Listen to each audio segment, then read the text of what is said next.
Good evening and welcome, ladies and gentlemen, to the final round of the OPL Relegation and Promotion Tournament. I'm Matthew Stewart. Joining me is Jake Spawn Tiberian. We have a best-of-3 series today between TM Gaming and Abyss Academy. Yeah, we certainly do. Second time we've seen these two teams play in the promo relo so far, Fish. First one didn't go all that well for Abyss Academy, so let's see if they can pull it together this time. Of course, this is for a spot in the OPL. Best of 3, everything on the lines. The teams have been building up to it, Fish. I've been watching from home, haven't had a chance to cast one of them yet, but pretty excited to see what they can do on Summoner's Rift. Yeah, the first time we saw the promo relegation match, it was the Red side that was able to take down Abyss 2-1 in order to re-qualify into the OPL, and last Monday we were able to witness Abyss. Monday? This Monday, mate. Just 2 days ago. No, that was the Regicide of this game last week. Sorry, okay, last week. All right. I just can't keep up with you. Monday, Abyss got back in. Yes, Monday, Abyss were able to take down Outlaws. Yep. In their sorry, not Outlaws. They're able to take down. Goodness sake, I am stumbling on TM. words. TM, yes, they were able to take down TM to qualify back in. Outlaws had the rematch against Abyss Academy and were taken down 2-0 in that match. And which was interesting because the OCS final was actually pretty, not one-sided, but Outlaws won that convincingly, I think it's fair to say. Abyss Academy now have shown that they've had some growth, but they need to grow pretty quickly because it wasn't until last week that we saw this game already, and it was pretty bloody one-sided. Yeah, as you mentioned, TM were able to take down Abyss Academy, showing that there was a big gap still between the OPL and the OCS teams, I believe. Preacher was saying that on cast as well, how still, despite the fact that Abyss Academy and Outlaws were so strong in the OCS, they could not go up against TM, Abyss, as well as Regicide. And it's going to be big to track, right? Because TM, honestly, have looked like they're getting slightly worse. It looks like they haven't been able to get that practice, which is what you're known for when you're an OPL squad. So I'm really interested to see whether this does weigh on them and they actually look worse today than what they did, 2 weeks ago, than what they did like 5 weeks ago. It'll be incredibly interesting to kind of track that. Although, in saying that, these teams should have had a little bit of an opportunity to maybe scrim some of the best teams in the OPL. Both Chase and Direwolves were looking for scrims last week, and I know that both these teams actually got a couple of maps against. Well, Abyss Academy, they're still sticking to their guns here in the OPL Promo Relegation Tournament. The same bans will be running it the entire time. Lulu, Jana, as well as Galio taken away. And very traditional bans against Frey. Once again, Gaston and Lucian taken off the table. Maokai, not making too much sense. Prize only played it twice, and both times was very horrible on the champion. I mean, yeah, true, but also is one of those junglers that can lock down and protect the AD carry comp, and we've seen that TM Gaming love to play that. You don't want to give point-and-click stun over onto it. I was going to say Lulu, Jana don't all make that much sense to me, given the fact that Morgana has shown that she's one of the best Ardent Sensor users in the game. In saying that, straight away, they lock that one in for Kuden. Of of course, who's trying to make his way back into the OPL. And KO will actually pick up a little bit of a different mid-range AD carry. This is a crazy pick for me, Fish. We've seen so much Xayah locked in, and I mean, no AD carries have been hit so far. And you know that TM like to play protect the low star. And they'll probably pick up Tristana here, which have been running throughout the gauntlet. And Tristana has 8 wins and only 2 losses so far during the entire OPL Promo Relegation tournament. I mean, even that aside, Tristana is just the best mobility hyper carry in the game.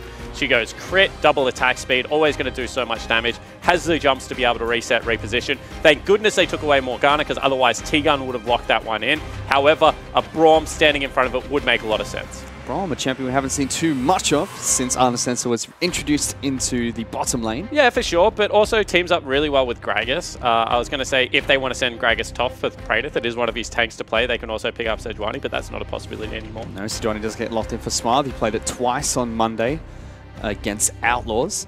Braum Tristana as well was, when Braum was first released, this was the traditional kill lane in the bottom lane for solo queue heroes. Yeah, trust me, you're not killing anyone when Morgana's down in bottom lane. She's just so good at negating aggression. If Braum jumps on you, Black Shield onto the person he's aggressing on, you know, just bind the Tristana, keep her at maximum distance.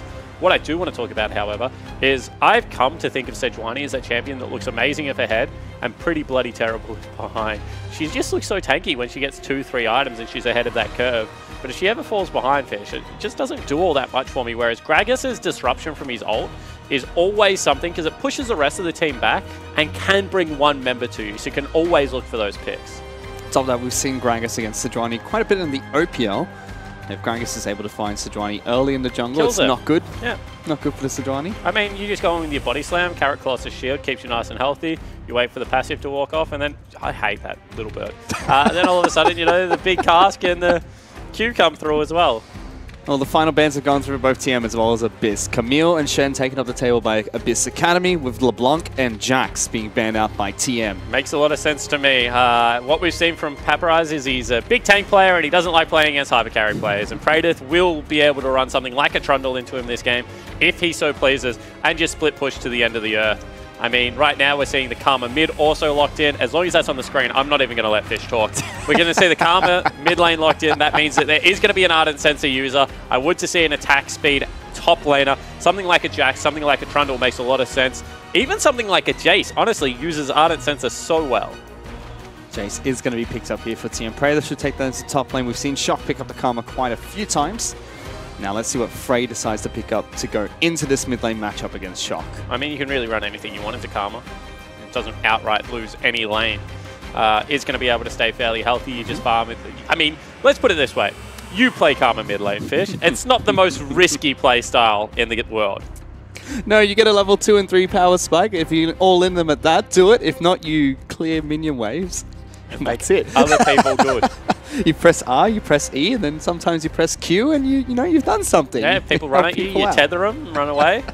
Well, the pickup for Frey is going to be Orianna to up against the Karma matchup, so both of them just going to wave clear for most of the match. Yeah, for sure, and it makes a lot of sense. I mean, what we've seen from Orianna is struggles a little bit into tanks, is good for control, but against, you know, 4 reasonably squishy members, Braum will get tanky as the game goes on. The Shockwave's going to be a devastating tool, and Frey has always been a big Orianna player, even when he was playing on Immunity and Hellion, so excited to see what he does with this. And he looked good when he was on Abyss's regular squad last split in the OPL as well, Frey. Orianna's a big pickup for him.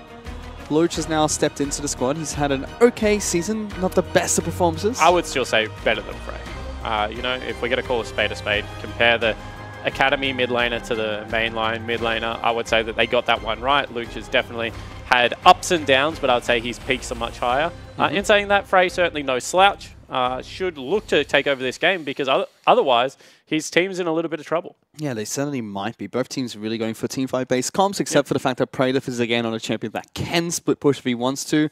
During the last match we saw TM play against Abyss Esports Club, he picked up Jarvan top lane. We thought he was going to, you know, pick up the teamfight-based champion and built full AD and was useless for most of the game. So he's still going to split push for some reason. I mean, it happens, right? Ray showed us so long ago, of course, now Cloud9's top laner, when he was in the LPL Fish, that full AD, Jarvan does 1 or 2 things. And you don't know until you do it. You hit all your bottoms, you know, flag, drag, jump in, dunk someone, hit the Tiamat, and either everyone dies and you're like, damn, this worked. Or no one dies, and you're like, oh, crap.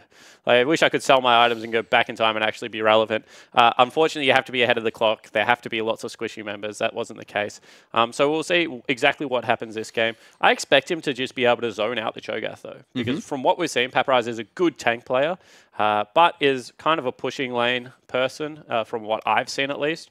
And I think that he's going to get denied a lot of creeps here. I mean, top side map for TM Gaming is very similar to the team composition that we saw Longzhu play against SKT in that 4th game. Pushing mid lane, Gragas jungle, Jace top against Cho'Gath, a lot of pressure there. So we'll have to see if TM have been able to learn from those international matches and try and apply that same pressure. That's a bold call. You honestly think the 7th place OPL team, 8th place OPL team can learn a few things. Can apply the strategy that Longzhu had to knock the 3-time world champion I've got faith in Coach Cyclone out of LCK. That is, you're a bold man, Fish. I'm looking forward to seeing whether they can pull it off to the same heights as well. Khan, of course.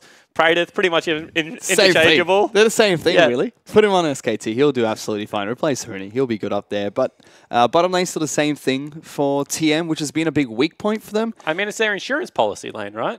It's like, just sit there, do nothing, get 4 items. If the game goes that late, if Praedyth hasn't won the game for us, Low, please come in and start cleaning up team fights. That's what we need at that stage of the game. It is legitimately their insurance policy. Yeah, but unfortunately, it seems to be picking on their bottom lane quite heavily. Even if it's not under 2-on-2, we've seen 4 or 5 man ganks down there, and once Low and Tegan get set behind, it starts to snowball out of control. Well, I mean, you don't make the payments on your insurance policy, Fish. Unfortunately, it lapses and something bad happens and you don't get any money back from it. Stay up to date with all your bank repayments, guys, at home. It is very crucial. Bad credit ratings really hurt. Yeah, our producer wants to know, is this a financial talk show, or is this League of Legends we're going on about? I haven't casted an offline game in a while, Fish, so, you know, maybe we'll go into some financial planning, some tips and tricks. Yeah, we've got a full more minute because we have to wait for the live server to catch up before we get into Spectate the Game sponsor. What do you want to talk about here, going into game number 1? I want to talk about what Abyss Academy needs to have learnt to really be able to take over this game. I think that really what we saw is the exploitations of certain parts of the maps out of all the OPL teams.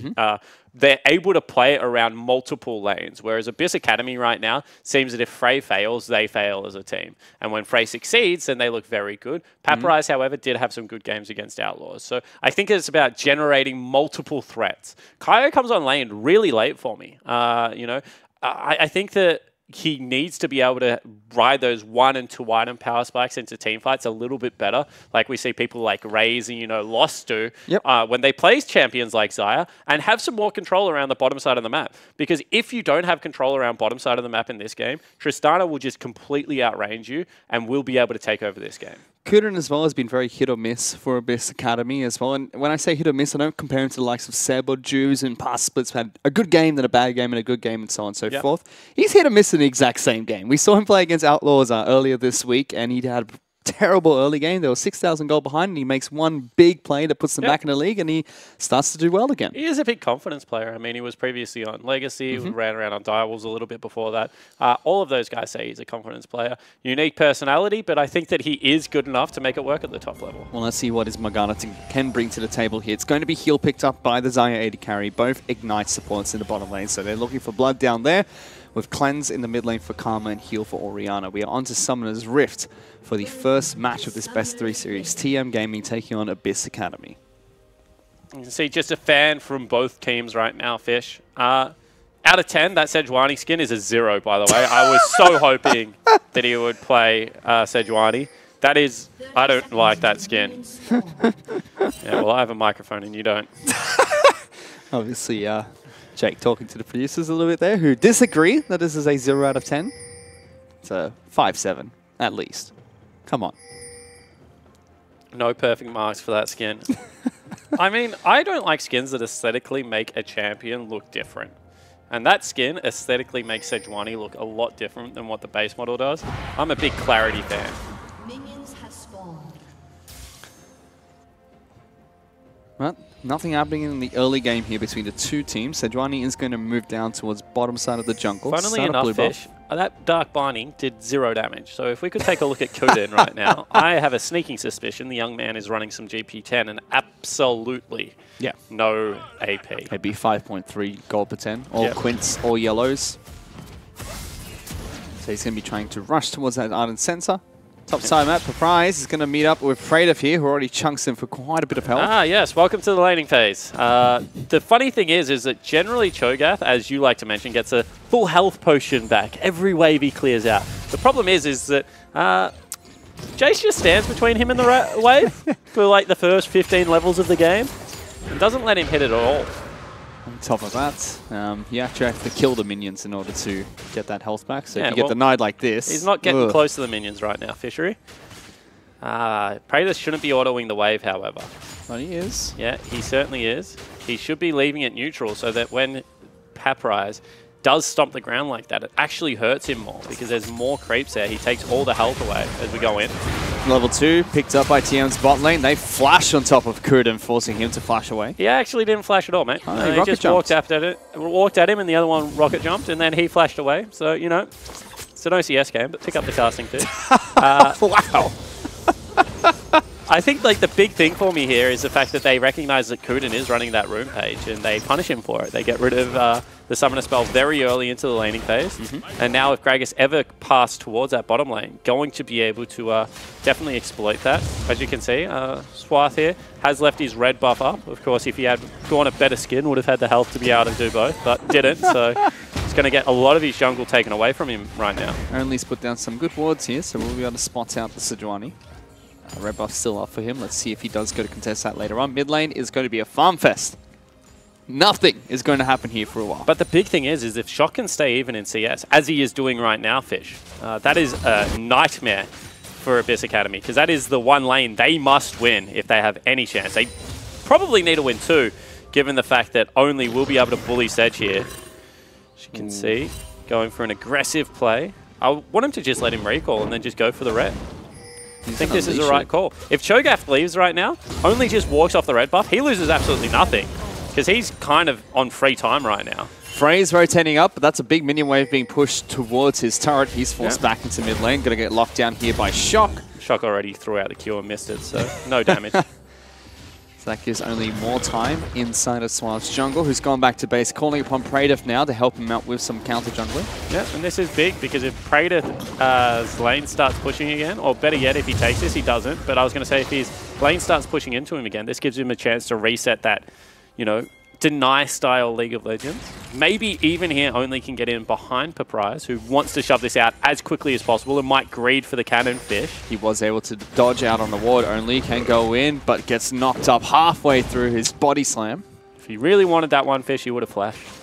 Unfortunately, didn't really want it. Didn't believe in the heart of the cards. And credit to Paprise, even though there's about 9 creeps in that wave. He is pretty equal in CS and experience right now, and you don't expect to see that out of the matchup. No, you'd expect him to fall down slightly, at least. Slightly? If he's doing well. If he's doing well. Mate, he'd still fall down slightly. If he's doing well, I think that he should be about half the CS. As we can see, Collapse coming out here. Trying to lock down the Sejuani. Forced the flash very early from Swath. Only got the big Raptor as well. That's a disappointment. If you had got the whole camp, I would have nearly said worth Fish, but unfortunately didn't get any of it. You can see now Frey's been able to trade quite effectively against Shock. Shock still has a few health potions, so he's absolutely fine in this lane. However, he's missing Qs. So you can see he's getting shoved in a little bit. I'm a big fan of if you can't harass the Orianna out of lane, just don't harass at all and just push the wave repetitively. You can see Praetor is actually getting shoved in now. This is not how the lane is supposed to go at all. He's lost complete control over it. Have a good Paprise time to go back to base. Very small CS lead, only for Praetor. Yeah, I would say that Paprise is nearly winning this one. So good on him. See if it continues that way after first item pickup. He's gone back, picked up a Glacial Shroud. Had the Doran's Ring to start off with, so his mana problems are going to be non-existent. Heading back into the lane. Bottom lane has just been a farm fest. Low, slightly ahead in CS. Slightly ahead. Fish! It's 41 to 32. You need to be a little bit more liberal with your compliments, mate. Slightly. Low and T-Gun are absolutely dominating this lane so far. But nothing too much has happened across the map. A 300 goal lead has been acquired for TM very early, just through incremental advantages. The only real stalemate so far is in that mid lane, which will continue to be a stalemate unless either Sejuani or Gragas make their way into the match. Both top laners choose to hang on to their TP and walk back. You can see that Praedyth isn't far enough ahead at all that he can even go for his first lethality item before he must go towards that Black Cleaver. Generally, if you deny enough farm from the Cho'Gath, you can get yourself a Youmuu's first, then go towards Black Cleaver. You've got such a great early game power spike, and then your mid game's still very good. However, not up at all. Only just wasted his barrel. This is a disaster, Fish. Can't use that for damage anymore against this Drani. We'll leash blue buff out a little bit. Yeah, but his whole team is collapsing now. And Kuden just used his bind, so he's got absolutely nothing. Shock's going to come up here as well. Oriana should be close behind. Yeah, as is the Tristana, to be honest. So everyone here, they're going to reset it though, Fish.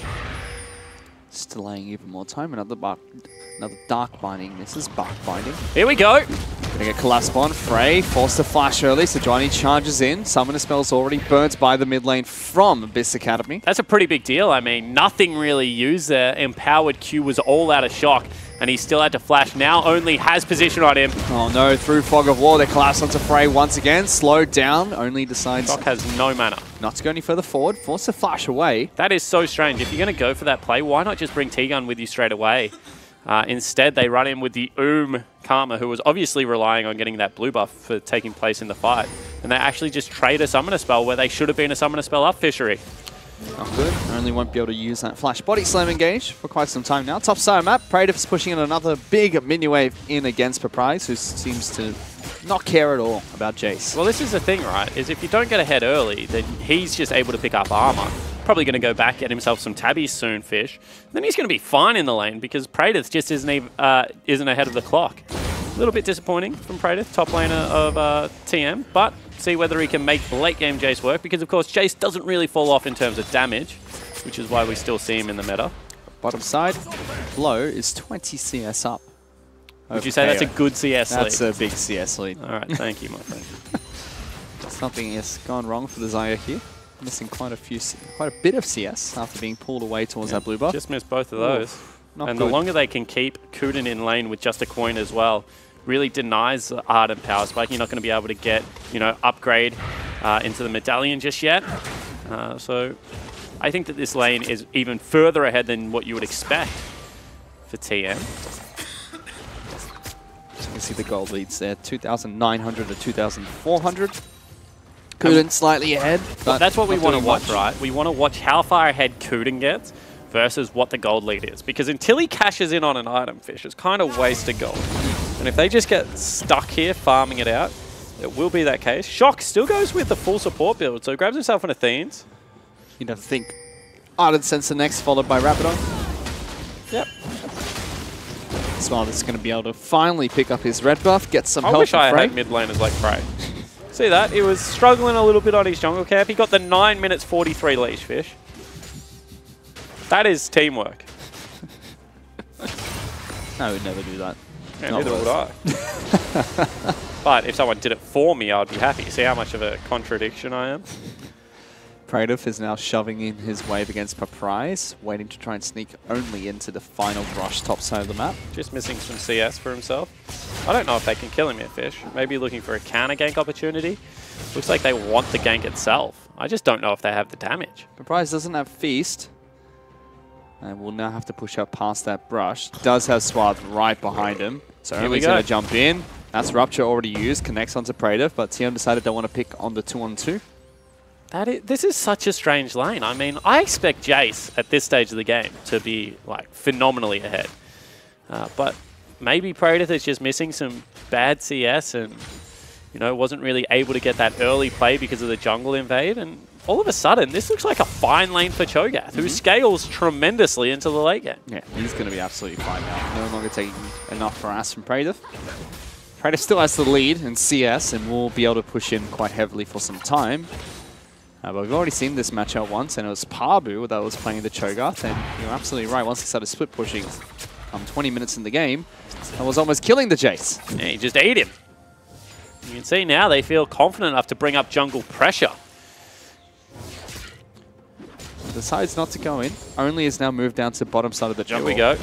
Jumps in. Rupture connects as well as the ultimate, locking down Praedyth. First blood picked up by Paprise. I mean, this is so bad for TM. An area of the map that they must win just based off the comp that they pick is now going so poorly. Shock goes early here and will actually be spotted out. So they're not even going to get a gank down here, Fish. Tegan puts the door up the wrong way. Will take quite a bit of damage as well from KO. So they actually lose control over mid lane. You can see a pink ward cleared out. Bottom lane doesn't go all that well in the force. They're going to have to walk the long way back around. And TM, in what should be a pretty heavily winning comp in the laning phase, I would say, is behind in gold. Yep. Prize, small victory for him as well. Got the feast onto Praetor for the kill, so he'll stack up to 7 stacks once he maxes out on minions. He'll be pretty happy with that one. Gold is still dead even, but TM are slowly faltering in terms of the leads they've acquired. They still have Low though, who is 20 to 30 CS up here. But you would say Sejuani worse than Gragas in the early game. Swath, because of that first blood, is going to be up in gold, is up in experience for right now. You can see immediately, Karma wins most control lane major matchups. She's behind. Top lane, dead even in what should be, you know, a plus 40 CS, I would say, at 100. I would say if it's 100 to 60 CS, Cho'Gath's done a good job to grab that amount of CS in the early laning phase. However, none of these things are true. And I'm impressed by Abyss Academy so far. I think this proves that they've learned what they need to learn over this promotion relegation tournament. That's only Low that is currently ahead for TM by about 500 gold. I mean, T-Gun can't be ahead. That's just the way it works. You cannot possibly get enough gold to match Morgana's silly GP10 homepage. It's impossible. Mathematically impossible. You can see that they want to pick on the top lane chase again. They've snuck the tank up there one more time, Fish. Still have ultimate, still have flash. If Praetor comes here, he is dead. He's going to jump in, collapse upon by Sejuani, instant flash. I mean, and they're just showing that they don't want to use summoner spells to kill him right now. Look at the Cho'Gath. He's sitting in the middle of the wave. This isn't a losing matchup. Just threw his feast down as well. He's got Righteous Glory, so first item picked up for Prize before we even see Praetor pick up his. We have comment 528 in Twitch chat here. Can we extend the promo tournament so Fish can't leave? Oh no, too soon. Too soon. Apparently the answer is yes. The answer is why do we want to? Right, Benji has said yes, we can. I don't know how you're going to get that one out. No, of course. I'll miss you, Fish. And they're actually going to race for turret here. They have to bring in only because top lane is falling incredibly quickly. This Academy are going to get it, Fish. Let's see if they do. A couple more autos, and they do get first turret top side of the map. Shortly after, Low will get his. So 1-for-1 turret trades, but Abyss Academy have 1,000 gold in their advantage now. This is bonkers.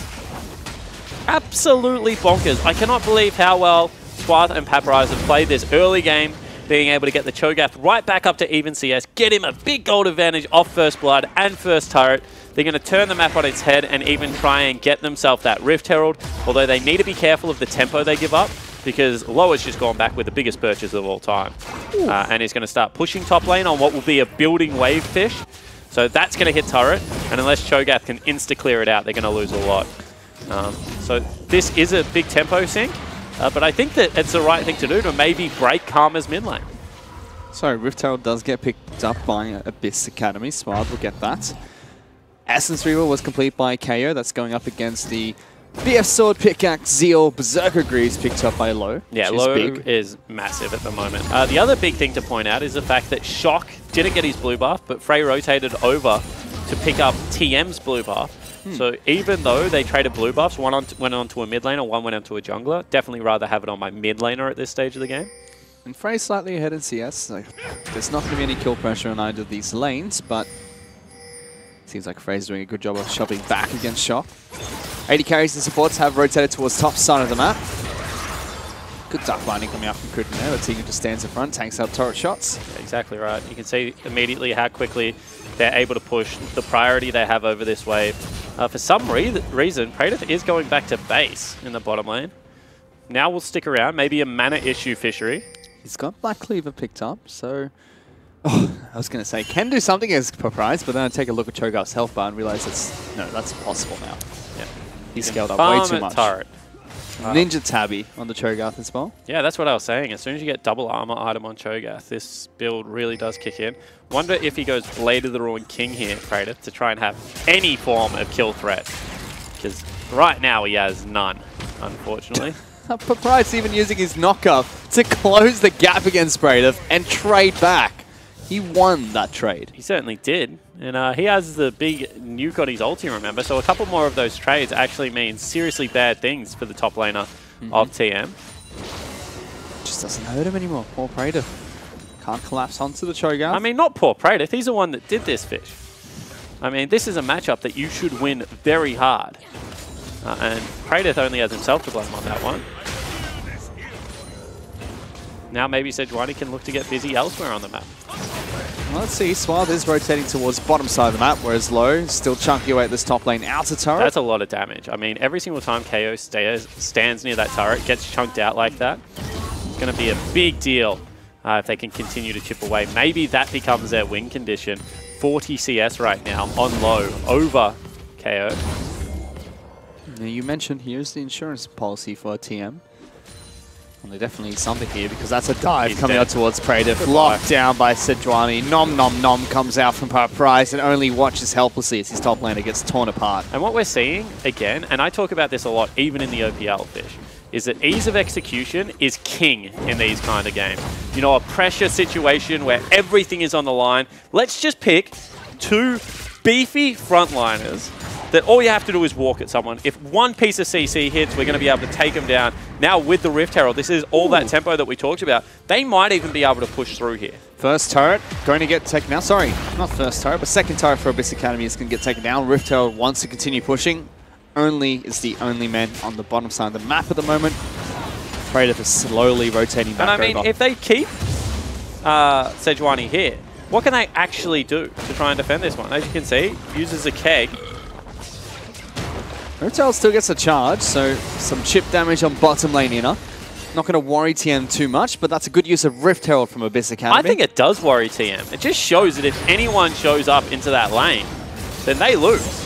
That's a big trouble though, as ultimate comes out from Tegan, and KO uses the ultimate way too late. Flash forward from Low. Not going to be enough to take them down though. Yeah, exactly right. Low needed one more auto attack, misjudges the damage there. Heal came out at the opportune time, and they will be able to live. However, this is starting to become a big deal. When you're getting bullied that heavily, Fish, when your AD carry can't even stay at turret anymore, it becomes a big worrying trend.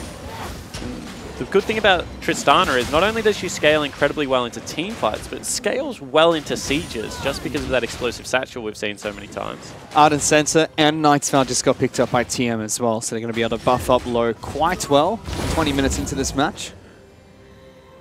Now they're just hoping, actually they're praying, that Frey can land a shockwave on an unshielded Low. Because if not, I mean, Papyrus can fly at him, but we've seen so often that what happens when you have a big Karma is Cho'Gath eats you, then the Karma shield comes through, he just stands, goes into turret mode, and gets all of his health back off Ardent Sensor, which, by the way, is still the most ridiculously broken item in the game. So, want to see actually, no, that's not true. I think Cinderhulk is. I changed my mind. There we go. Dragon started up by TM. First elemental dragon of the series will fall to them. Still maintaining control bottom side of the map. And credit to Shock. I mean, he's going up against the strongest member on Abyss Academy right now. He's arguably the weakest member of his team. And I say arguably. There is definitely an argument that could be made there. But he's 14 CS behind. Definitely within touching distance. I'd say he's done much better in his matchup than what has happened on the top side of the map so far. Although a lot of that can be contributed to Swath playing this one pretty smart. Couple Crab gets stolen away by Only. Yeah, Only's being a jerk right now. The rest of Abyss Academy, though, are grouping up. I think they need to push down this mid lane turret and try and get Shock away from just free farming waves, because if he gets his death cap, Low becomes impossible to kill Fish. They are still on a clock. The Protect the AD carry comp out of TM, you know, with Braum, with Karma, as well as Tristana, is still a very real threat. Slowly, they'll work towards that. But Abyss just can't quite siege against TM right now. The other big question is, I mean, what the heck does Praetor do for the rest of the game? As you can see right now, he's goblining for some Krugs right now. But is he really going to be all that useful compared to a, what? Warmog's Cho'Gath? Warmog's and Righteous Glory picked up. Ugh. Where is Price at the moment? Can't see him on the Running map. down There you go, mid lane. mid lane. Just wondering why he's not bottom top at the moment. Sedrani's waiting in the wings as well, trying to see if he can get a flank off. Yeah, trying to look for some positioning around this mid lane turret. You can see the wards are there, so they're going to start to clear them out. But that's a good job from Suave, just putting down a little bit of pressure.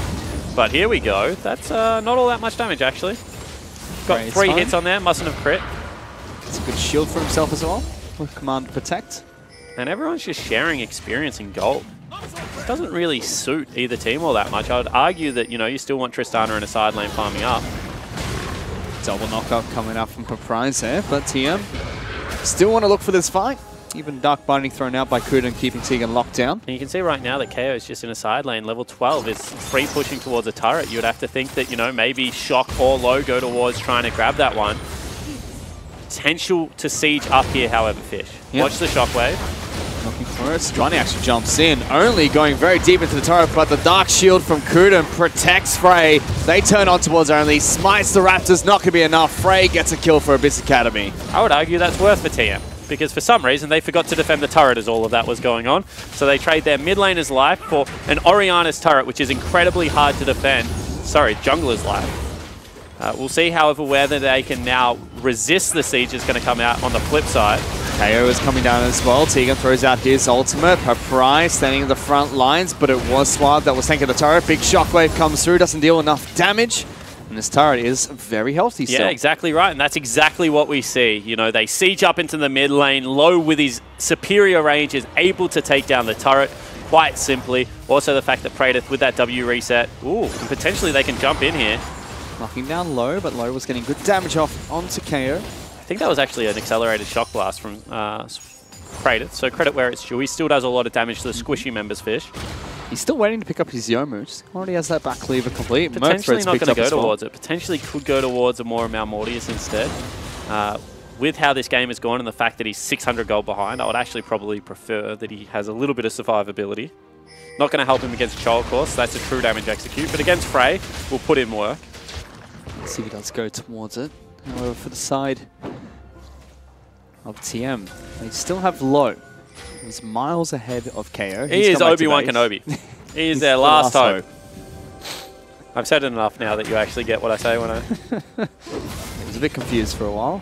I think a few people tried to correct you and then you corrected them. It happens, mate.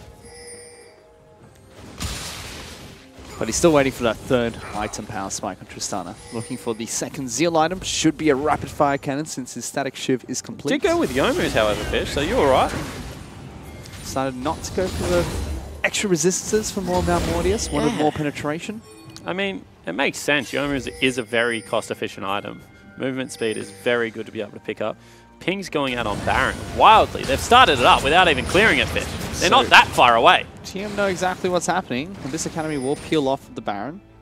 They still have vision, thanks to Scuttle Crab. But they've lost priority over mid lane. So they can shove up mid lane freely. Now they can walk in and they can start clearing. Oh, no, this is not fun. Paprise collapsing on Praedyth. Gets a knockout from Rupture as well. Silence already at half health. Nom, nom, nom, where is it? Good knockback from Praedyth, as well as the acceleration gate. Gets him back to safety, but that was very close. Certainly was. I mean, he could have flashed there and looked to secure it. Obviously, Praedyth has flash as well. And the Feast is one of those annoyingly long animations that you can flash out of if you pre-plan it well enough. Not sure about only taking sidewave farm. I think that should probably go to the mid laner, Fish. Don't know your thoughts on it. However, they're trying to collapse onto Tegan here. Kuden wanted to get him. He flashed and jumped out. Gets back to the safety of Low.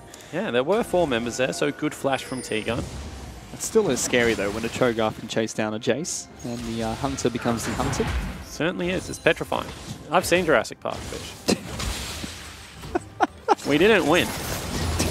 I know that in the end, we stopped them, but we did not win. That would be a great narrative if TM actually win the game. We stopped them, but we didn't win.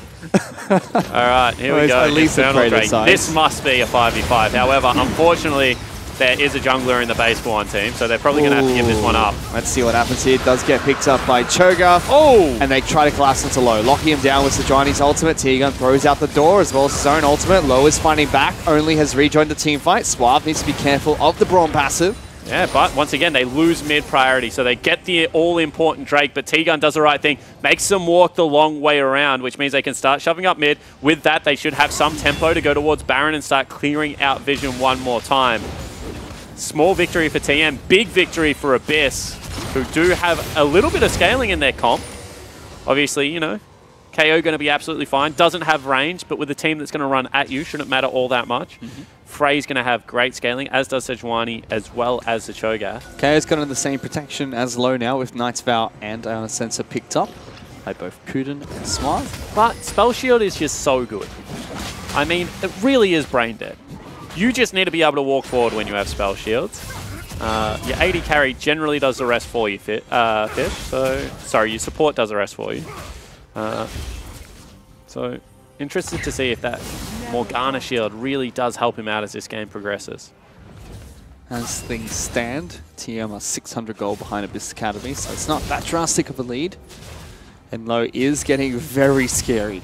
Already 10,000 gold as an AD carry. Yep, I would say that he's petrifying, actually. He's the strongest member on the map. When you're Tristana with Knight's Vow and Ardent Sensor, that's a pretty big deal. Obviously, you know, even though Praedyth isn't as accelerated as he would want to be, still also does get the benefits of the Ardent Sensor in a team fight. Low just shopped, so I'm curious to see what he's picked up. Could be the completed rapid fire cannon. Yeah, second attack speed item, you would have to think Fish. Now he's really online. 80% crit, triple static shiv, procs coming out. And they're going to actually start up Baron. They're going to use this time and blow up Baron, and they're going to get it. It's going down fairly low. Suave is here looking for the contest, spots it out with a ward, but that gets swept away by the control ward. 5,000 actually, they're not quick enough. I think that they've overestimated how quickly they do this. I think they should have brought Praedyth over. Look at all the wards in the back end of that Baron pit. Suave now wants to take it for himself, calls upon Paprise, who jumps in. Triple knockup with the Rupture. They collapse onto the Cho first, but look at this. Abyss Academy turning around, piling on top of TM. They want the Baron, but they can't make up their minds. Do you go for the kills? Do you try to kill the big purple worm? They still haven't decided what they're going to do. Only's going to die to Baron. They turn back on. Who's going to get this one? The steal from Shock. Shock has stolen the Baron. Shock has just saved the game for TM because that was so funny. Only flash body slammed in on Paprise, who just ate him, flashed out that Baron was a real victor, Fish. What an absolute disastrous team fight for both teams, but in the end it is TM who keep two members alive and a Baron buff. It was risky, it was ugly, but in the end they get it. Abyss Academy only lose one member in that entire team fight though. They will be able to take down mid lane outer turrets. My goodness. What the heck happened? They couldn't make up their minds. Neither team could make up their mind. It wasn't just one team. Both the teams were honestly confused as to what was happening. Abyss Academy are looking to see if they can take another turret in the mid lane. Tegan trying to defend against this. Not going to be enough. Turret is very low. Praedyth wants to jump in as well. See, big creep wave bottom lane. I'm sure Praedyth would love to grab that. Ooh, Shockwave is good. Praedyth takes a lot of damage. They're still going, Fish. The good Dark Binding comes out from Morgana. In Fog of War, deters them from chasing further forward. Suave gets caught out for a short period of time, but he'll be okay. All right, let's take stock. So much happened there. Oh, actually, let's not. Let's just go to the replay. So this teleport in was actually hugely detrimental. When you're behind Baron and there's not three people in the pit, you take so much damage. You can see that they do that. Paprise already so low. Suave jumps in, he will die. With the jungler dead, Only's like, this is it, my time to shine, baby. Gets in there, gets eaten, gets flashed out of, and just dies, Fish. Then on the other end of that, you know, KO as well as Kuden and Freya just put in so much work to be able to chunk out the other members of TM and pick up a good team fight victory. Unfortunately for them, Shock played spoiler. Shock got into the Baron pit, was able to throw a sneaky Q at it, and picked it up. However, Abyss Academy still hold on to the gold lead. Just 1,000 gold in their favor now, though. And it's worth 30 minutes into the match. It's going to become irrelevant the further we go on. All right, so let's look at items. Let's take a look at the items then. Death Cap picked up. But at the same time, you'd actually say the other multiplicative item in the game, Paprise's big Gargoyle Stone Plate, also picked up Fish, although that doesn't look like fun. Big damage coming out from KO. They try to lock down low and they get him with the Sejuani ultimate, but he's able to buffer the rocket jump. Second time he's buffered that rocket jump. Obviously very experienced playing against the Sejuani. Like to see a good buffer, Fish. You should be able to do it against everything as Tristana. Actually, an amazing amount of times I've seen her not buffer correctly. Unfortunately, there's a few spells that you can't do it against. Meanwhile, TM still want this turret with Baron buff. They'll get it. No re-engage coming out from Abyss Academy. Happy to let that go. What spells can't you buffer? I think it's Jarvan's EQ. No, you can still buffer that. So the thing about Tristana is if she gets hit mid-jump, she gets knocked out of it every single time. But she should be able to buffer everything, because I think the rule is if you beat Blitzcrank Hook, you actually beat everything in the game. And she 100% beats Blitzcrank Hook. However, probably coded as a minion. I thought you can't beat Blitzcrank Hook as you can Tristana. Jump as the Blitzcrank Hook is landing. Yeah, from my knowledge, the only thing I remember she can't really buffer is Jarvan's EQ, because that is one of the highest priorities in the game as well. That spell used to be absolutely broken. Thank goodness the range of it has been taken down. He's able to flash into an entire team and knock up everybody. But as this game stands, still dead even. TM and Abyss Academy, they're trying to take it to late game now. And TM, although they don't have the front line of a Cho'Gath, have the back line of a Tristana to make Abyss's life miserable.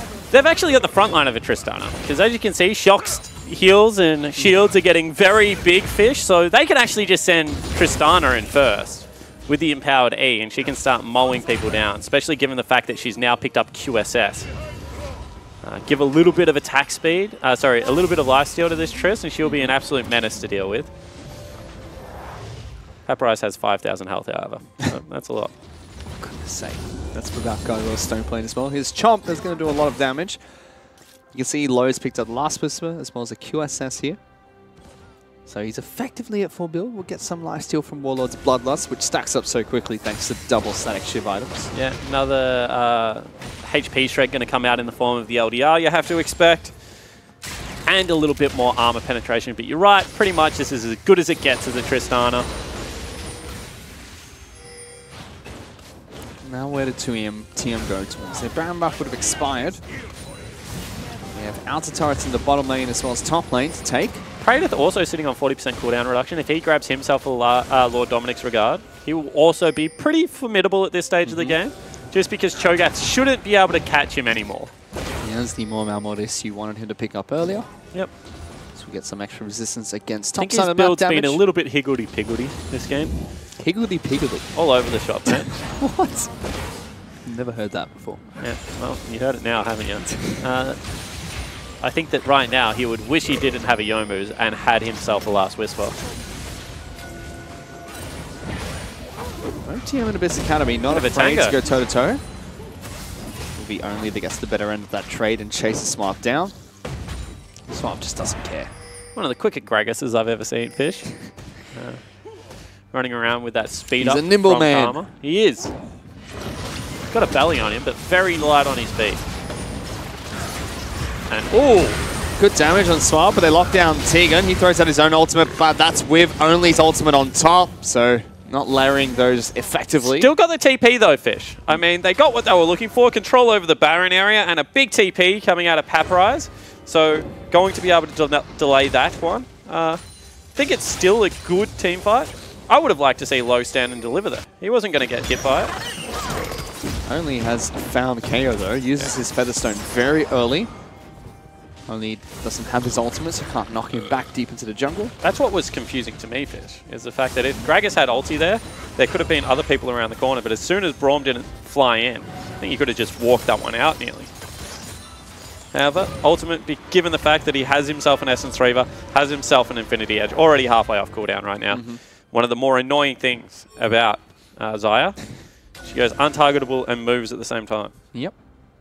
It's one of the biggest reasons why she's still played competitively, even without Rakan. However, Lord Dominic's regard has been picked up by Low. And Last Whisper picked up by Praedyth. So now he's exactly where we want him to be. Has some good armor shred if he goes up against Cho'Gath. Has his TP available. Is going to absolutely knock down turrets. So I think that they just need him to push a little bit quicker right now. And hopefully still be able to get to this Baron buff. Also have good priority over mid lane still, Fish. This is something that TM's done incredibly well the whole game. They certainly have. Papyrus is stuck clearing out top lane without his teleport. He can't group up as effectively as Abyss Academy would like.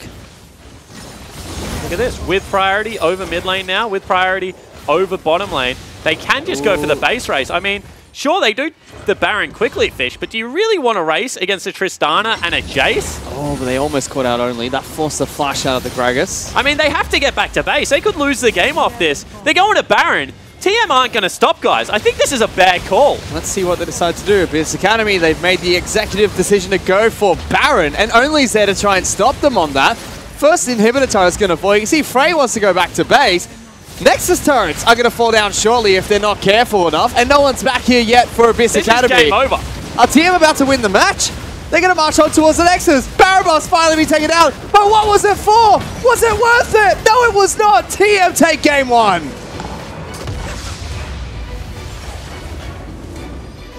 Poor Abyss Academy. They thought that they had the right call. I mean, without teleport, we have to group up, we have to start Baron early. The problem is, Ardent Sensor, Jace, Tristana absolutely destroy the base. It's a 4-man expect, Fish. They had only right next to Baron as well to stop the recall. Yeah, because he wasn't there to steal. That's what people would be thinking, like, he's there to steal. No, he's there as soon as they start recalling, he's just going to peg a cask at them. He's just there to stop the backs, and Trick2G would be proud. He certainly would be. The ports were stopped, and TM were able to pick up game one of a victory. It's not the same type of victory that they got last time these two teams faced. It was very one-sided. This was a very close game between Abyss Academy as well as TM, but TM on the macro side of things executed better. And that's what I want to talk about. TM had 1 kill that whole game. It was off, you know, a little bit of a weird Baron tango that happened, and arguably they still lost that team fight. They just picked up Baron for it. But their mid lane control and their ability to clear out vision and regather information around the map was much better than Abyss Academy's. And you could see time and time again, Abyss Academy is sitting in fog of war, and TM are like, we can push up mid lane. Eventually, they're going to have to clear this wave, or otherwise we have the Tristana. We have the Ardent Sensor. We're just going to mow down their base, and that's exactly what happened, Fish. Well, TM in that match were probably the closest a competitive team has ever been to picking up a victory without a kill. Just 1 kill picked up against the 6 of Abyss Academy. That's game number 1 of this best of 3 series. We're going to go into a break, but we'll be back with game 2 very shortly.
Welcome back, ladies and gentlemen. We just witnessed TM pick up game number 1 with a single kill. It was Jurassic Park.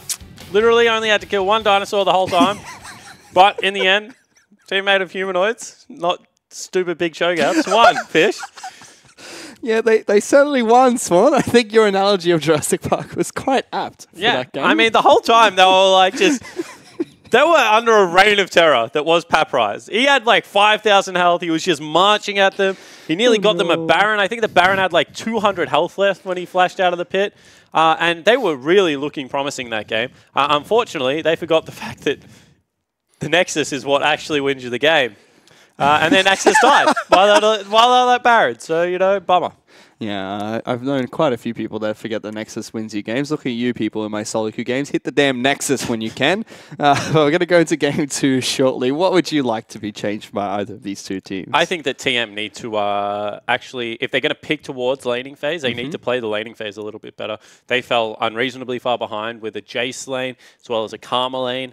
I think that everywhere, apart from bottom lane, that I thought was going to be a little bit of a wash, just a farming zone, that turned into a big advantage for them. But apart from that, they didn't really get any advantages, Fish. I think that Only needs to be more busy on the map.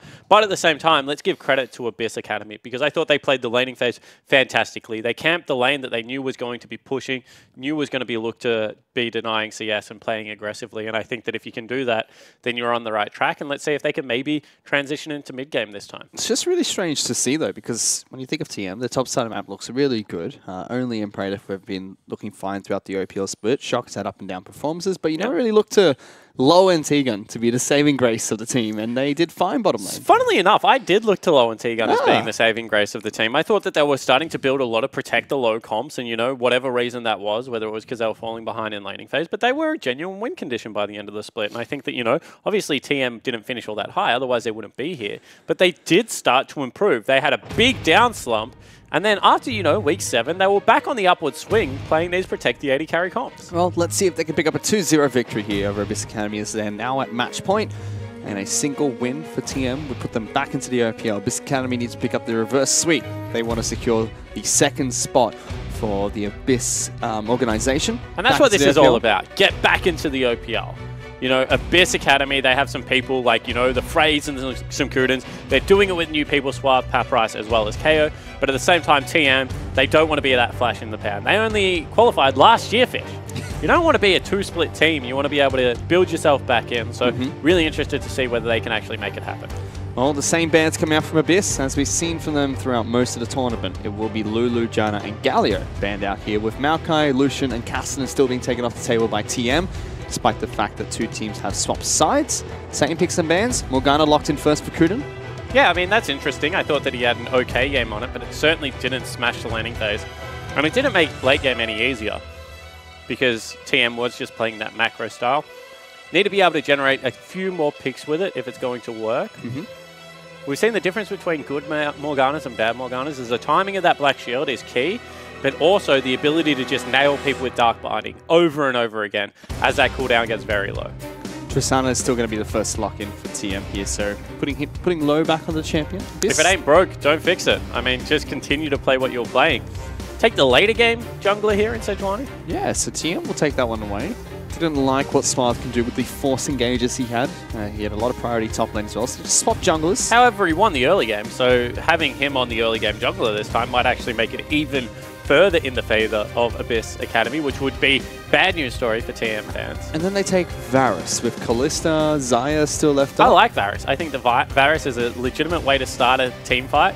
Obviously, losing out on Sejuani, you lose your big let's go button, so instead, let's just go towards Varus. So if he nails someone with that ultimate, it's going to spread to everyone else. It's going to keep them all in the same area. And maybe from there, they can look for a good team fight. But we'll get another game of TikTok Shock on the Karma. Potentially. T-Gun could also take it. He's played it as well recently in the bottom lane for TM. We know Coach Cyclone's a big fan of the Karma pick. Yep. No matter what the role is going to be. But they ban out Paprise Cho'Gath straight away. They don't want to deal with it anymore. I mean, it makes a lot of sense, right? If you can't beat it in the early game, you know it's going to scale into the late game. Why keep it available at all? I keep looking at these glasses and thinking, who left glasses over there? They're glasses without bloody lenses. They're yours. Why are they on my side of the desk? These are my glasses. These are my Hi, I'm Jake Spawn Tiberian. Welcome to the War Room classes. We're going to see what the next few Fun bits fact are about gonna Fish. Let's get back to Fish quickly, cameraman. Back to Fish. Fish hasn't had a haircut since Origin. Look how long those sideburns are. Shave your damn sideburns, Fish. This isn't The Simpsons, okay? Can't keep telling me that. I still don't know what it's meant to mean. Just be trying to grow my hair long. Just want to see what it looks like. I'm actually going to shave my head. Oh, goodness. Is the beard going to stay? We'll see. I mean, that's up to hairdresser Chris over at Nova. You don't get the fate of your own beard? No, I'm just sick of having blonde hair. Oh, boy. Well, As a treacherous life, like, it's all dead. that's what happens when you bleach your hair. Every 3 weeks, I know. So that's what I found out, Fish. That is what I found out. I don't know what you want me to say. How did you not know? Well, the fans have come through here, Spawn. Yep. Shen and Camille going to be banned out against Praetor, with LeBlanc the final ban from Oh, goodness. It's a nice quiff, but the sides are just a little bit long for my liking. Oriana also picked up for Shock, so it will be a support Karma. Oh, support Oriana, you never know. No, I do know. It's going to be a support Karma. Why don't we see Oriana as a support? What does she do as support? She has crowd control, she has a big shield. She doesn't have a big shield. She has a shield. I mean, she can speed the team up like Karma. She can give you a shield. She has good crowd control. No, not buying it. Not enough? She doesn't have good crowd control. She has an ult. And then a slow. The slow isn't that impactful, Fish. And it's a speed up. Generally, it hits after the ult. So they're already crowd controlled. So no Oriana support, unfortunately. That won't stop them from being played in my games. This time, Frey is actually going to take the Jace into the mid lane. So that's very interesting. We're going to see Jace top last game from Praetor. This time it's going to be Frey picking that one up. So Papyrus will pick up the Jarvan top side. Let's see what Praetor's going to play against it. Because Kled does well into the matchup, but after that, it's either you go even or you lose. Yeah, I think that maybe you go with a Shen pickup here. We've seen Praetor play it a lot in the past. So it has an okay laning phase into Jarvan at the moment, being able to block out majority of his damage from that first auto attack. He trades incredibly well, and then we'll make it... Oh, it's banned. All right, cool. Thanks for pointing that one out for me, buddy. Kled it is. So Kled is going to be picked for Praetor for you up against Jarvan. As we've mentioned so many times on broadcast, it does really well into Jarvan. Yeah, I mean, we saw even people like Swiper picking up solo kills with it, so certainly a good pickup. I can't think of anyone else that really played all that much Kled in the OPL, Fish. Series? Series played a little bit of it. Series, I want to say Tally played a bit. Yeah, potentially. His W is really as impactful is what I was going to say. Yeah. Great split pusher due to the W. When he comes off Skull, people will underestimate just how much damage he's going to do when he starts swinging his big pike around. So I think that he's a champion that does get slept on a little bit. It certainly does. Let's see if Praetor's able to use it to good success. He likes to split push a little bit too much at times. Yep. Some say he's still split pushing in one of the games he's played. I mean, that game won them the game.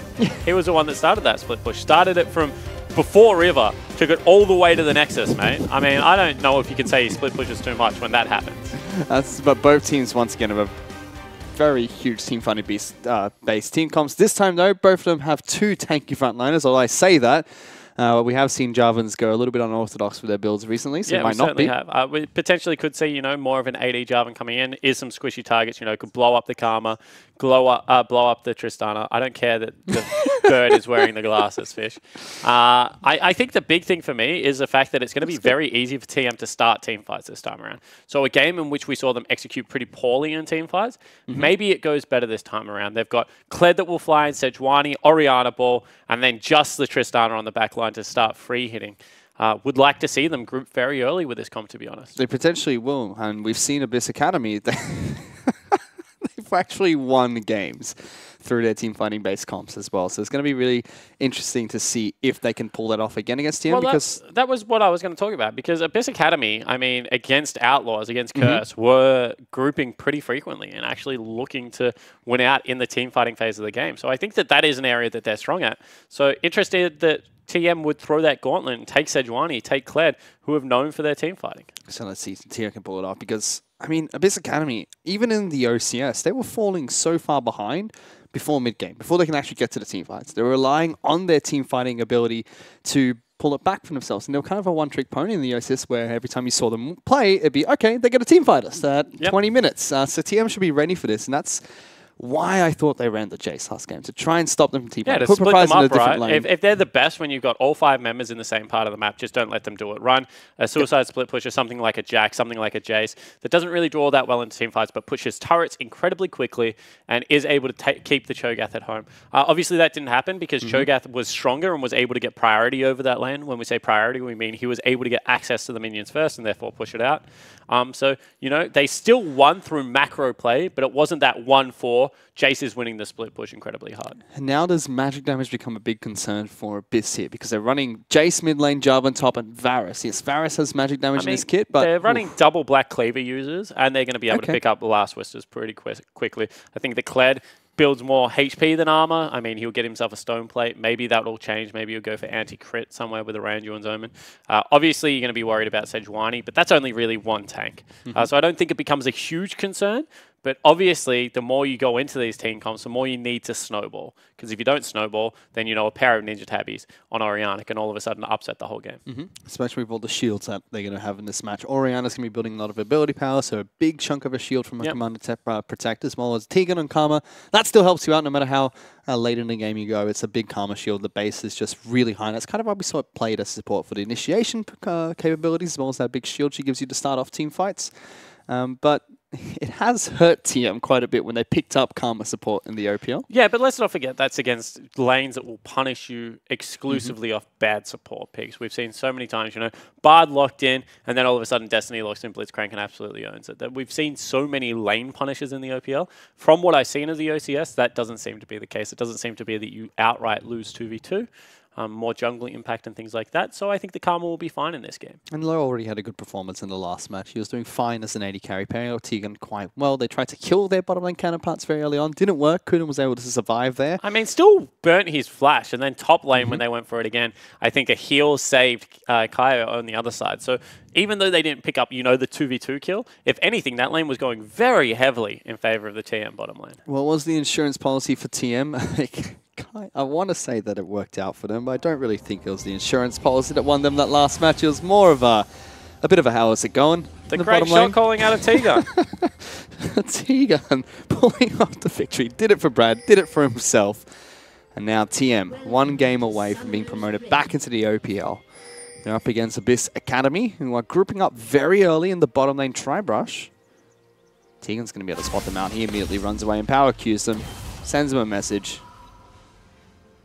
Gets them to back off, but Abyss Academy will still split up. Send Kuda as well as Swath into the jungle, spotted out by the Oriana ball, but they'll get a ward into the jungle bush. Yeah, that was really nicely done. I mean, T-Gun raced down there nice and early. Obviously knew what the shot was going to be. And I think given the fact that they've warded that out, now Sejuani will start on that side of the map. So we'll see exactly how quickly Only can jungle. We saw the Swath got a very early... got invaded very early by Only's Gragas last game. Gragas does jungle very quickly. Do they go for the Mega Leash for Smart here? He's looking to start on Raptors. Doesn't seem like Varus and Morgana are going to stick around to leash the red buffs. So I think this is smart. I mean, Kaya and Kuden already lost their lane, so they need to get access. Oh, they're going for it, actually. I was going to say, I would like to see them not do it, so they get access to the lane nice and early. Ooh. Did he pop that too early? Yes. So no Mega Leash for you. Oh, no. That's a disaster. Let's see if he can still clear it out. He's going to call upon Kunin. No, Kunin! Why? And he gets no Raptors now. This is a disaster. Oh, no. What is it with the OPL and not being able to jungle? You're hitting damn minions. They don't fight back that hard. You're not hitting minions, actually. You're hitting monsters. Hitting monsters. You can't damn jungle either. That's true. But I'm not on the OPL for a reason. Goodness. Yeah, that was an absolute mess. All of a sudden, you know, he's not going to have tempo advantage. Bottom lane gets the bottom late. So they're going to potentially be shoved in here. They're going to be down in experience. This is just an absolute nightmare. And right now, they're fighting, and T-Gun's winning because he has 3 potions, not a refillable. Oh, great. You already see Kunin as well as Kaya being pushed back quite heavily. Low will slowly pushing this lane. And look at Only. He's flying through the jungle. They're already going to try and invade top side of the map. Yeah, exactly right. Prae's going to go for this bar. We'll see whether he can get in there. You can see Swath had to kite into the brush, it looks like, as he's still doing it. Doesn't have smite, however. Only's not flying through the jungle, by the way. He's level 2. He just went blue to red. Ah! Thought he cleared out a small camp between there, so just wanted his double buffs. He'll tick level 3 off this. That's going to take him some time. So Suave recovering a little bit after the early game fumbles. Should do fine in that jungle matchup from now. KO in the bottom lane, however, still being harassed quite heavily by T-Gun and Low. Yeah, he's up 10 CS right now, Low. That is a massive deal. As we see a little bit of action in the top lane. That wave's pushing back towards Praetor, so he doesn't have to be that worried. Smart, however, is going to find Only here. Just body slams away, does not want to pick that fight. Yep, that's a really good early Scuttle Crab take because it spotted out Swath as he came in. Wouldn't be surprised to see if they can force here on the double golems, just because they're pushing in so heavily. I don't think Only should have pathed towards them. However, it doesn't punish him all that much because he was able to take them down beforehand. Still get some good damage onto Only, but the Krugs will be taken down by the Sejuani, or most of them at least. Spuff's still chasing. Yeah, gets everything that it needs, and that pull on the lane potentially could be bad if Praedyth gets dove, although it's very risky to dive a Kled at this stage of the game, especially one that started Shield Fish. He's very tanky still has a lot of hit points. Bottom lane, Low, actually dodging out of those arrows. Negates a lot of damage from KO. It's pronounced Sway Fish, so you lied to me, and apologies to the player. Not bad. I'm not very good with pronunciating names of players. You know this. It's alright. Unless they're in Mandarin, then I do okay. Shock in the mid lane going up against Frey. Both of them doing fine at the moment. Jace should be able to put on a little bit more pressure. 450 Raptor timer coming in right now for Only. Generally, second Raptor camp will spawn at 450. Actually ignores it and goes towards mid lane. There is nothing I would love more than just taking that 450 Raptor. Does get back in there and take it away. And you can see that given the fact that his is up, Swaith makes the incorrect call that Only's will be up. And of course, it's not Fish. So he's not going to get anything, but does wrap around behind Shock here. They decided not to go for anything as Frey is fairly low. Yeah, and they know exactly where Only is. At least they think they know where he is. As you can see right there, Praedyth gets all of his health back. He's going in. Wants to try and take him down. We'll get dismounted once again, but it's already Proprietors forced to flash and shotgun to the face. Picks up first blood for Praedyth. Yeah, really nicely done, but it's a hand cannon Fish. So unfortunately for you, still struggling there. But at the same time, you've got to give credit to Praedyth. That's an outright 1v1. We said Kled wins this matchup. However, solo kill before items have been purchased is a massive deal. It certainly is now. TM 800 gold in the lead over Abyss Academy. It's a nice start to the game. Everywhere on the map, it's doing fairly well for them so far. We don't have that big CS lead that we saw Low pick up earlier, but he did get a better back timing. See coin upgrades will come out from both supports here. Tegan trying to rush towards Ardent Sensor as well. And I wonder if that's why they didn't get such a big CS lead, given the fact that, you know, they were able to get back nice and early. This means that T-Gun does have his upgrade, as you pointed out, Fish. So, oh, don't miss him. No! Attack speed boots really aren't helping Low here. He got lots of autos in and missed a lot of creep. So it's still a 10 CS lead, which is a pretty massive deal. So, Kuden decides not to upgrade his coin early on, which means he'll get Ardent Sensor first, but then throughout the rest of the game will get much less gold than T-Gun. Correct. So let's see how that impacts the bottom lane. Let's see if that early spike will be able to help out Abyss Academy. Well, the thing is, right, is if you fall behind in gold for KO, then Low will just make it up himself. As Only gets jumped on. Doesn't have to burn a summoner spell, however. And what I mean by that is if, say you get Ardent Sensor, but your AD carry is a pickaxe behind, then the Ardent Sensor isn't going to be as impactful. Obviously, it's still very nice. I hate that item. Or Ardent Sensor? Yes. Why?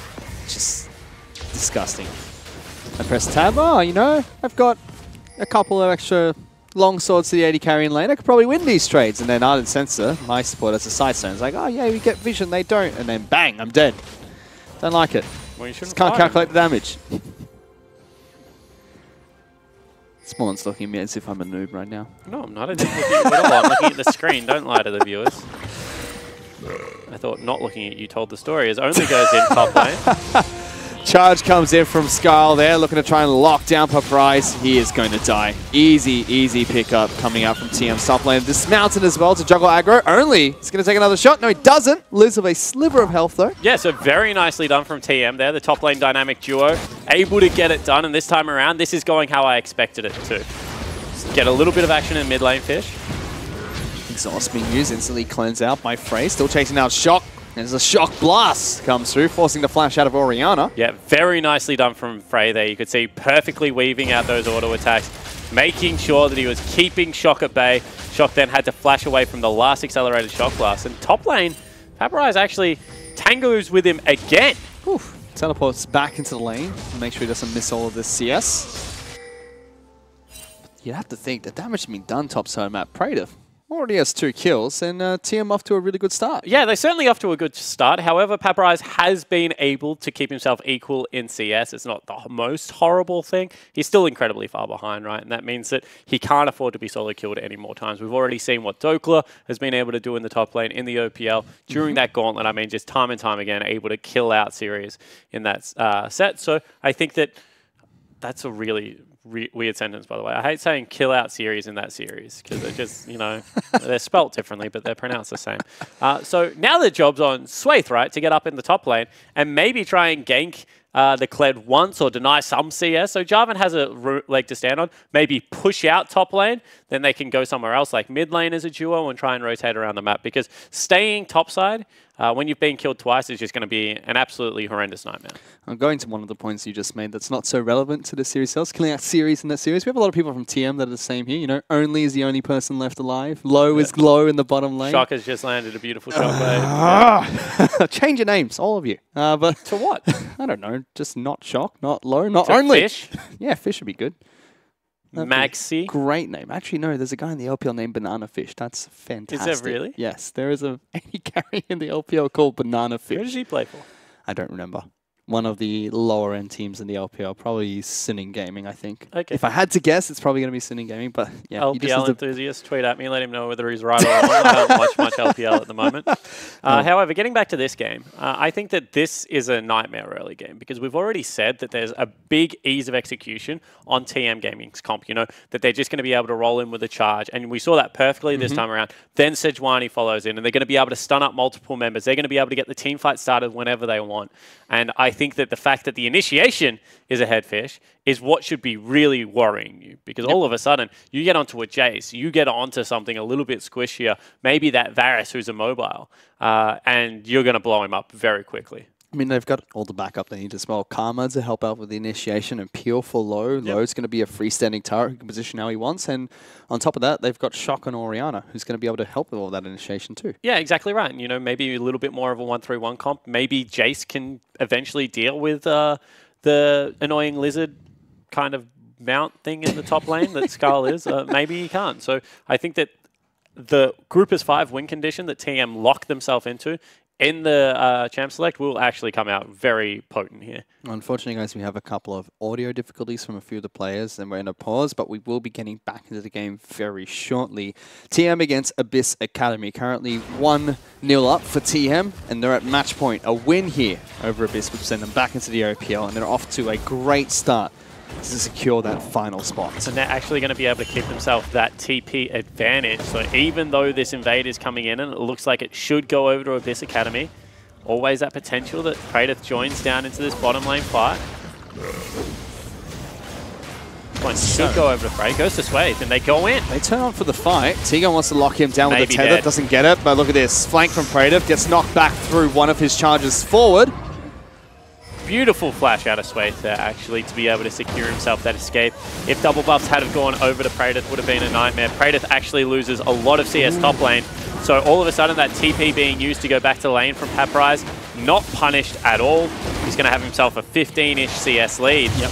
And all's okay on Summoner's Rift right now for Abyss Academy of what should be a really bad early game. Paparize also chunks out top lane outer turret, and his teleport's up, so he can now add map pressure. Look at Praetor, just zoning him off minions. Refuses to let the Jarvan come any further forward.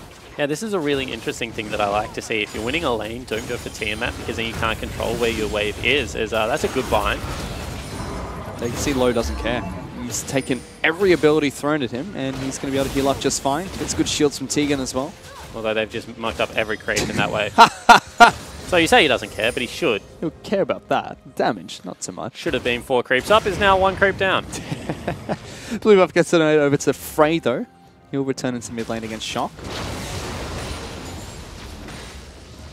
But, yeah, as you mentioned, this game's dead even now. 600 goldish separates the two teams. Yeah, definitely not the value of 2 kills, Fish, although that's a big trade coming in the bottom lane. Low sticks around and gets the full damage off his satchel charge, so that evens out the trade. Yeah, you can see it's 400 in the top lane, and everywhere else, Fish, dead even. 400 in the mid lane as well. You can see T-Gun is that coin upgrade ahead, so it might even be able to get at the same time as Kuden. Yeah, so he's 500 gold up over the support from Abyss Academy. That will scale quite well throughout the game. Only is able to defend his Raptor camp there. Swathe tried to jump in. He's now looking to see if he can get anything done mid lane. Shock, being very cautious, but still in body slam range. Gets knocked back instantly, delivered to Frey. Good damage coming out. He'll shove the Orianna back, but here comes Skull. Charges in, misses bear trap on a roach, but still wants to hunt down this Gragas. No slam available for him, but Paprise joins in, throws down the Cataclysm, and Frey jumps back into the skies. Will kill only, and this is a disaster for TM as they're forced to run away. Predator flashes as well. Yeah, and they just trickle in one at a time, Fish. They're not there as a cohesive unit. What we said should be a very easy to execute comp actually turns out to be a disaster for TM Gaming. And now Frey with a double buff, with the fact that he's picked up 2 kills and he's going towards Youmu's, is going to be a nightmare for Shock to try and deal with in the mid lane. It is, and it felt very undisciplined from Shock almost. They saw Gragas, he was on top of a ward. They knew that he could only go 1 or 2 places. A 50% chance he was in the bush, and Shock didn't respect that, went to ward it straight away without checking with command attack. But still, big play from Abyss Academy.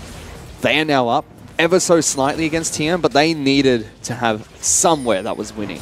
It certainly did, and you can see that now with that kill, Paprise back into top lane. He's going to be, you know, a little bit up on experience. He's already got that CS lead that we talked about. Not going to teleport back to lane again because it's pushing into him. With those tabbies, he's going to be absolutely fine. Mid lane, however, is 1,000 gold. That is a big difference right now for Abyss. The fact that now Frey is ahead, and we've already said that they kind of a one-dimensional team, Fish, to be honest, that Frey needs to be able to carry for them to do well in these games. You can see Frey now threatening Shock. He's getting close to 20 CS up over the Orianna. Still has Cleanse available. Shock now with both summoner spells has a fighting chance in the mid lane, and especially with Sway's flash down. But only he's still going to clear out some of the jungle camps inside of Abyss Academy's jungle. And they've just flipped the map on its head. Now all of a sudden they're playing a little bit further towards bottom lane. You can see, even though they feel that Paprise is tanky enough to be able to withstand it, they're still looking around mid-bottom. They've got all the vision on that side of the map. See Swathe wants that kill in the mid lane. That's KO, bottom lane. Takes a chunk of damage from satchel charges, but good trades back and forth. And with that information that they've got, although they flash in the mid lane, good flash from Shock to get himself out of there. Walk back through a barrel for no reason. They're going to actually look to take themselves the Rift Herald, Fish, so potentially look for that first brick. So let's see if TM can get it uncontested. They have priority mid lane. But as you mentioned, Predator was able to shove in topside quite effectively. And this will fall. That's going to be an easy pick up for TM. They take the macro advantage. However, bottom side of the map, Betcha Swathe wishes he had his body slam flash combo available for that. However, they should be able to pick up this turret, Fish. See whether they recall and go straight away topside here, TM. Or whether they just stick around a little bit longer. That turret is falling quite slow, but it should still be first turret falling. TM are racing with Rift Herald, but I think they're a little bit slow to this. Yeah, we'll see whether they're able to get anything done here. It looks like the wave has just crashed again, so I expect bottom lane turret will fall down right now. Shock almost dies as well in the mid lane against Frey, so bottom lane turret is going to fall first for Abyss Academy. They get first turret. So second game in a row that they've picked themselves up first turret. I mean, what can you do now? Can you continue to push through? The other recall is going to be there, because if they're not, then they can use Herald as a distraction, look to just ulti in with Praedyth as well as only, pick up a kill and a second turret for themselves. Instead, they bring Frey over, like this adaptation, out of the Abyss Academy lineup. Good damage going down to the top lane inner turret, though. TM will be able to chunk away at that. Eventually, Paprise comes towards the top side and clears out a big minion wave for himself. Can see bottom lane, they've also stopped Kuden's back. And they stop KO's as well. So they've left them in the lane. So it's going to be Ardent Sensor, BF Sword, Zeal. I don't think if you're Kuden and KO, you stick around for this one, Fish. Unless you can get a TP play in, they are just at such an item deficit now. So this is good tempo play from TM. Good damage on the Kuden. They see Low doesn't care. Can take a turret shot if he wants. Satchel charge on the turret itself. Blows up so much damage, and it's a time bomb in the bottom lane now for TM. Yeah, it certainly is. They need to get out of there ASAP. They're going to lose the turret on this back anyway. So massive tempo advantage right now for TM. Looking at gold, however. They stick around bottom lane. Look at that. 3,500 gold. He's got more gold in his bag than he does in items picked up. Yep. You can see that Low just wants to abuse that over and over again, but what they have to be aware of is the fact that everyone else is not on the map right now. See Swathe does come down into the bottom lane trying to defend this turret. KO wants to go back. He really does. It's important to point out the fact that Low has cleanse. So you might be thinking, why didn't KO just flash ulti in? You know, cleanse plus the ability to flash away, plus all of T-Gun shields, means that it's pretty much a pipe dream to be able to catch out Low. Maybe you can go for T-Gun instead and try and generate a team fight that way.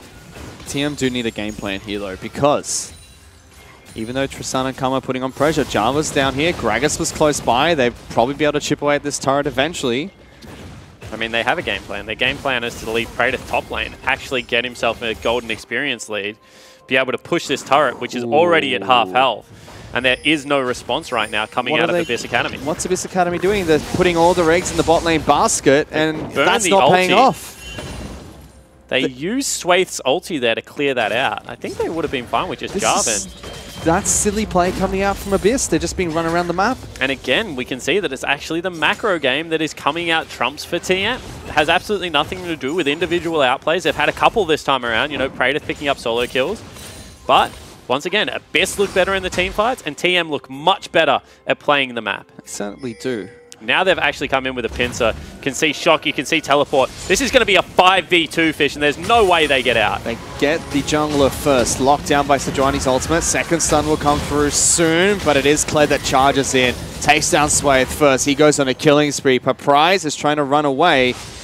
Will flag and drag out towards the jungle, but wants to recall. There's a ward there, buddy. Unfortunate. Yeah, exactly right. He's just going to be chased down. They're not even going to have to use anything. They will pick up mid lane turret, but you can see already that Kled is on tier 2 bottom, so he will make it out. Surprise! He's done it! Just runs around the map. Benny Hill music a little bit, but does get out in the end. And they don't push tier 2, so, you know, ignore everything I said. He doesn't die. It's a 1-for-1 trade. Actually, 2-for-1 turrets, but pick up the additional kill as well. So everything came up TM there. They're going to try and pick up a Mountain Dragon as well. So picking up the gold lead. Prey looking for a steal here. See if he can get it. Shock Blast combo does a lot of damage, but Smite does more. Only secures the dragon. Now let's see what recalls actually come in. We see Ninja Tabby as well as Blade of the Ruin King, so Low must be close to IE plus attack speed item. You can see he's got the Shiv. Gets full boot, Shiv, as well as a BF sword, which is not too bad of a purchase. Yeah, certainly isn't, especially given the fact that he's already got himself that Ardent Sensor. I don't know about you, Fish, but ever since Ardent Sensor came in, I feel like going IE first is actually good again. Get BF Zeal IE, then attack speed item. See if they go for a play here. Karma, dead instantly. Big team fight coming out from Abyss Academy. They'll get top lane out of turret for that as well. Yeah, it looks like it, though you can see that Sejuani is running in. Will not be there in time, so only getting beaten around the map by Swathe right now. 0, 1, and 3 has been very impactful on the Gragas. See the bottom lane coming out for TM. Support is ahead, but 80 carries behind. KO has a single kill and a bit more CS than Shock. Also just picked up the second turret gold of the game, so you have to remember that... Whoa, a little bit of a fight. Let's talk about that later. Forces a flash out of Swathe. He'll get away to safety. So what I was going to say is you have to remember that KO has been in range for all of the turrets, whereas Low's only been in for one. Oh, that's a force coming out from the jungler of TM. Only wants this one, but Frey joins that fight. Where did your health bar go, Low? You have to back out now. Yeah, certainly do. You do not want to continually fight this one, although it looks like they do. They have pulled the Quet over. He's charging. Gets in the back line. We'll be able to lock down KO first. Shockwave is only good onto the jungler, but Frey snipes low in the back lines, and they turn this one around. Abyss Academy get a kill. They've locked down Praetor as well. There's nowhere for him to run. Gets dismounted, flashes on his head, gets remounted. He may be able to escape this one if he plays his cards right, but locked down, dismounted again, shut down, comes out from Frey. But Frey has 5 kills right now. Only 1 kill on KO. Everything else is on the mid laner. He's 30 CS up as well, Fish. An absolute monster.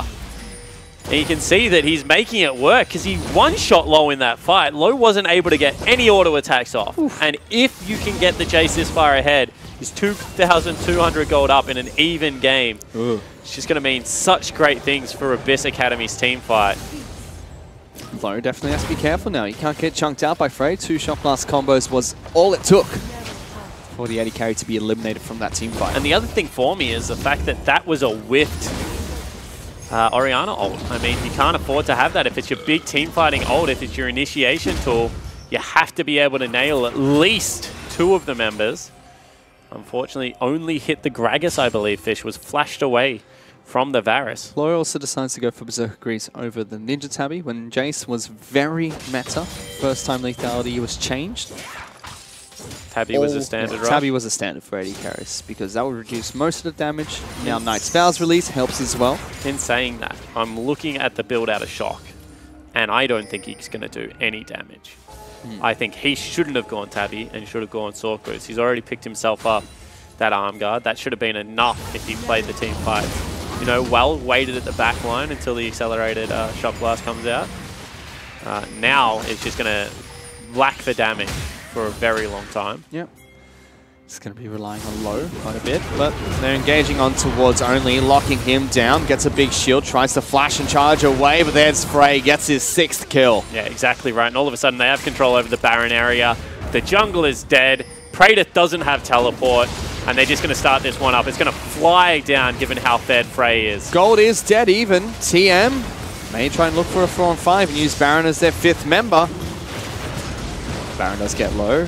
Low will join the fight. Surprise. Instantly Demaglia's on top of the AD carry. Shockwave's good. They kill the top laner. This is an even fight now. Fred. Charges to the back lines. Baron does get picked up by Abyss Academy, but how many players can get out alive? KO will fall down next. Low is going to be able to chase out against Swathe. Whilst the rest of the members trying to recall, T-Gun's going to be able to stop one back. Kuden still trying to run away, slowed down. Yeah, see whether he can actually get out. Good Dark Binding, however, now Praetor flies in. Does he get the Dark Shield in time? Will not, so does get clawed back, and good damage from Praetor. Where's Swathe? Did he get out? He does. Yep, so Swathe gets out. In the end, it's 3 members dead for Baron. Remember, they also had the pick beforehand, so you would say in favor of Abyss Academy, even though they're down on gold currently. Frey now 6-0-0 in the side lane with Baron is going to be an absolute menace to deal with. He's got 3 completed items versus the KFC variety bucket coming out of Shock. He's got a little bit of absolutely everything, Fish. Yeah, there's something wrong with his clock today. Let's see if he does end up getting the Zonya's Hourglass nice and early, or if he changes to something else. No, he's going for Void Stuff. Oof. Must be. Curious. Curious man, Mr. Shock. However, Low does pick up his Infinity Edge, so has that small item power spike. Not as big as the Blade Rune King Hurricane that Varus has, but once you get that 3rd attack speed item is where things start to change for Tristana. I didn't sense a change to all of that, I reckon. I reckon he's stronger now. I think that if you match support and AD carry against each other, the Trist will probably win. Let's see if he does. He does Frey to go through, who has his... Yeah, obviously, you can't say, yeah, maybe, but when you throw in the 60080 mid laner. All right, with Praetor there, I reckon that, once again, it's probably back in favor of TM. Oh, let's see. Got himself a Warden's Mail. That's Here we charge. go, team fight coming in. Where is he? Weehaw! Gonna lock down Kuden. Easy kill picked up to start the team fight for TM. Frey, he's going to jump in, gets 1 kill, cleanses out of the exhaust, and is going to get a second spell rotation. Double kill for Frey. Will be one picked up by KO, and they're cleaning house against TM. Brave stuck down here, going to fall over the wall. KO gets the kill, and only Low is left alive. And once again, Shock dies instantly without getting an ultimate off. That is just not good enough on Oriana. Your positioning needs to be better. And Abyss Academy's team fighting fish is what made them such a force in the OCS, and is what is propelling them ahead in these 2 matches to try and get into the OPL. TM now, they definitely have to be scared. They're falling further and further behind in gold, and it's an 8-0-2 Jace they're up against. Exactly right. I mean, he's an absolute monster. They might not be able to get themselves the inhibitor right now, but they do get a big gold lead. You can see already that Paparize was in the mid lane, shoving up that wave. Now the Baron buff will be applied. They'll get that one as well. What was a gold deficit is now, you know, a 5,000 gold lead nearly. Whew, and they take everything from TM. 4,000 gold up now. That was the team fight. Couldn't die straight away. Yeah, he certainly does. So Kuda gets blown up. However, you can see with that ulti, Shock just can't get anything out. It's just sitting there. And, I mean, gets knocked up, gets blown up, but was trapped in a bad position, Fish. And you can see that with that, I mean, Praedyth tries to run, but it just doesn't work. TM trying to pick up an Ocean Dragon as their consolation prize. That does get secured by Shock. Sorry, only. You can see that I like the build that's come out of KO as well. Double attack speed into the Lord Dominic's regard. Double HP shred against a team that stacks a lot of health at this stage of the game. Ooh. Frey's now a nightmare to deal with. He has Guardian Angel. That's that's what tipped him over the edge. Oof. I thought it was the fact that he was 3 items to 1. No. It's Guardian but Angel. That GA. That boy, GA? Oh, boy. Oh. Yes, he's 5 items right now. To what it was actually a Haunting Guy, so it wasn't what going to be. What is Shock doing? I mean, I like Haunting Guys as an item. The Andrews Totem is a big spike. I mean, I like it with Sword Boots. Without it, it just doesn't feel that great. Red buff will get picked up here by Low. Almost stolen away. Now has another Zeal, so he's still very strong. Bottom lane.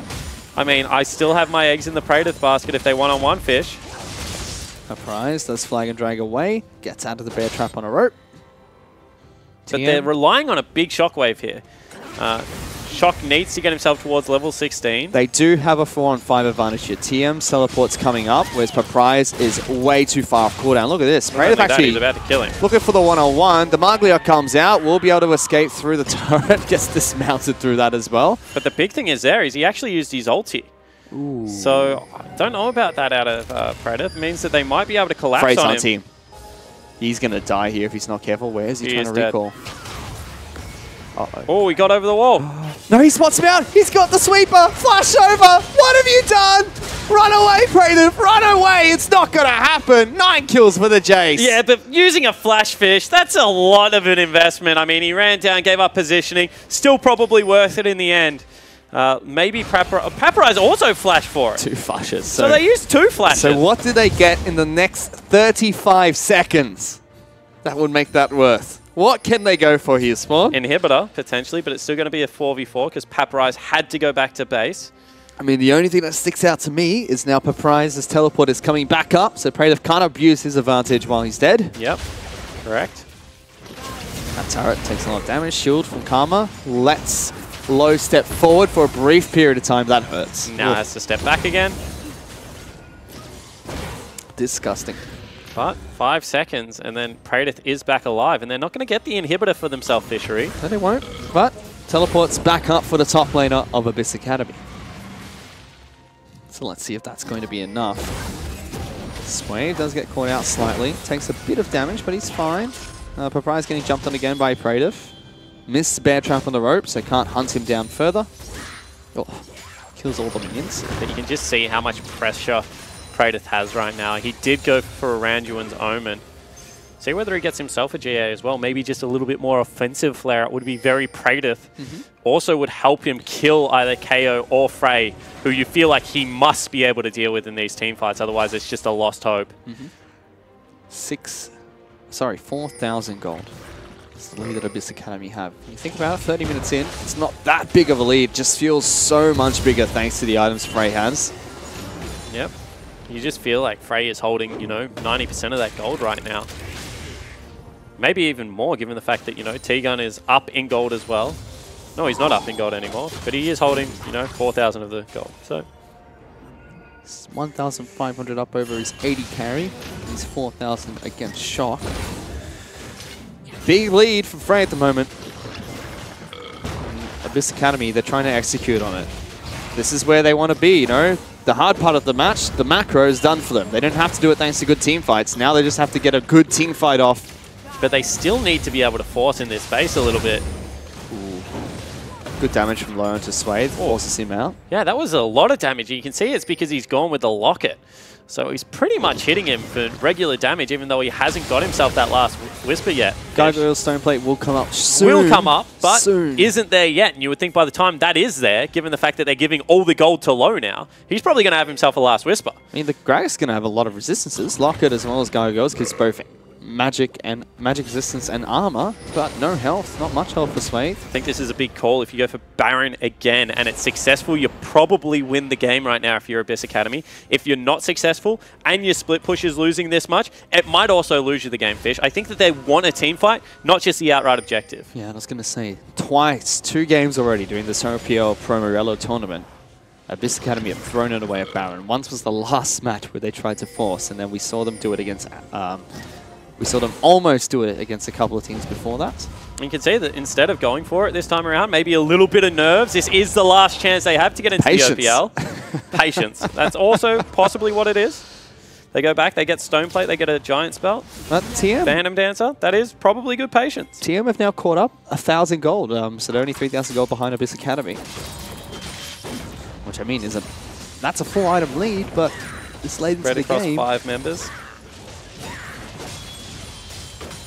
See if it's going to be enough. TM still trying to use Praetor as their big win condition. You can see that he's getting towards having a Stoneplate as well. If he charges in with the big shield that will come from a max range charge, with Stoneplate, with the slow that will also follow up from the Randuins, that could be enough to get them a fight on their win condition. Did Swathe just use his locket? He used his Gargoyle Stoneplate Gargoyle Stoneplate. That's real bad. That's a big item advantage now. They need to be aware of the fact that that's on cooldown and they can't fight because that plus Locket is what he's offering in terms of utility Fish. So it's not really bad for him. Sure, he's still tanky. He's still a big deal, but the rest of his team that needs that big shield that would be coming out of T-Gun right now, given the fact that he's got himself, you know, the Redemption as well as the Ardent Sensor, all those added shields and heals. Is pretty big.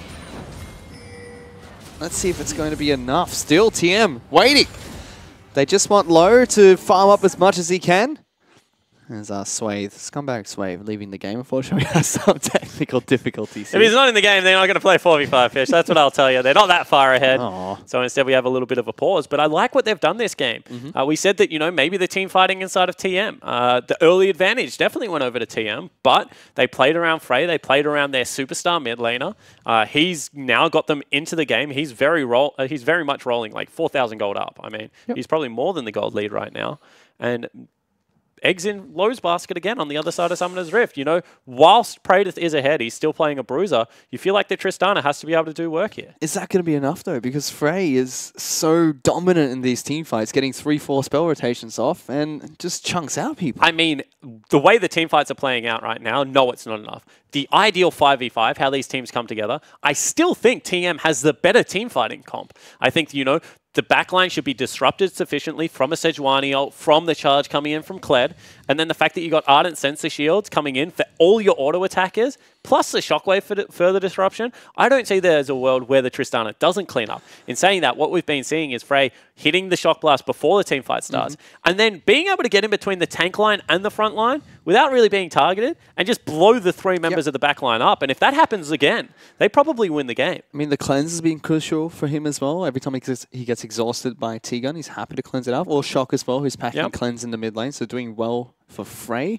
But for Abyss Academy, the past 5 minutes of the match, they haven't been able to do anything. TM just farm up, lock them down, and slowly TM is getting the gold back in their favor. And that's where, I mean, a little bit of an experience, but also probably nerves are coming in. Because, you know, if this was a game that meant nothing, Gragas under the turret, cast someone back out. They don't have the spell shield on their team and, you know, look to just clean up an individual member because you have the item to be able to do it. If you knock someone back in, Frey goes into hammer stance, he will kill them instantly, no matter which member on the team it is. However, we haven't seen that, and I think that that is a little bit of jitters because if they mess up here when they're ahead in what is their final chance to try and go towards the OPL, I mean, you'd feel horrible about it. But I think that, you know, maybe they're playing it too safe. And TM as well. I mean, we know that they've always tried to protect low and rely on him to carry later on. But their early game seems to be falling apart against Abyss Academy. They can't quite team fight against them. Yeah, their early game has been shocking. They're just, you know, trickling in one at a time to ganks. They have not...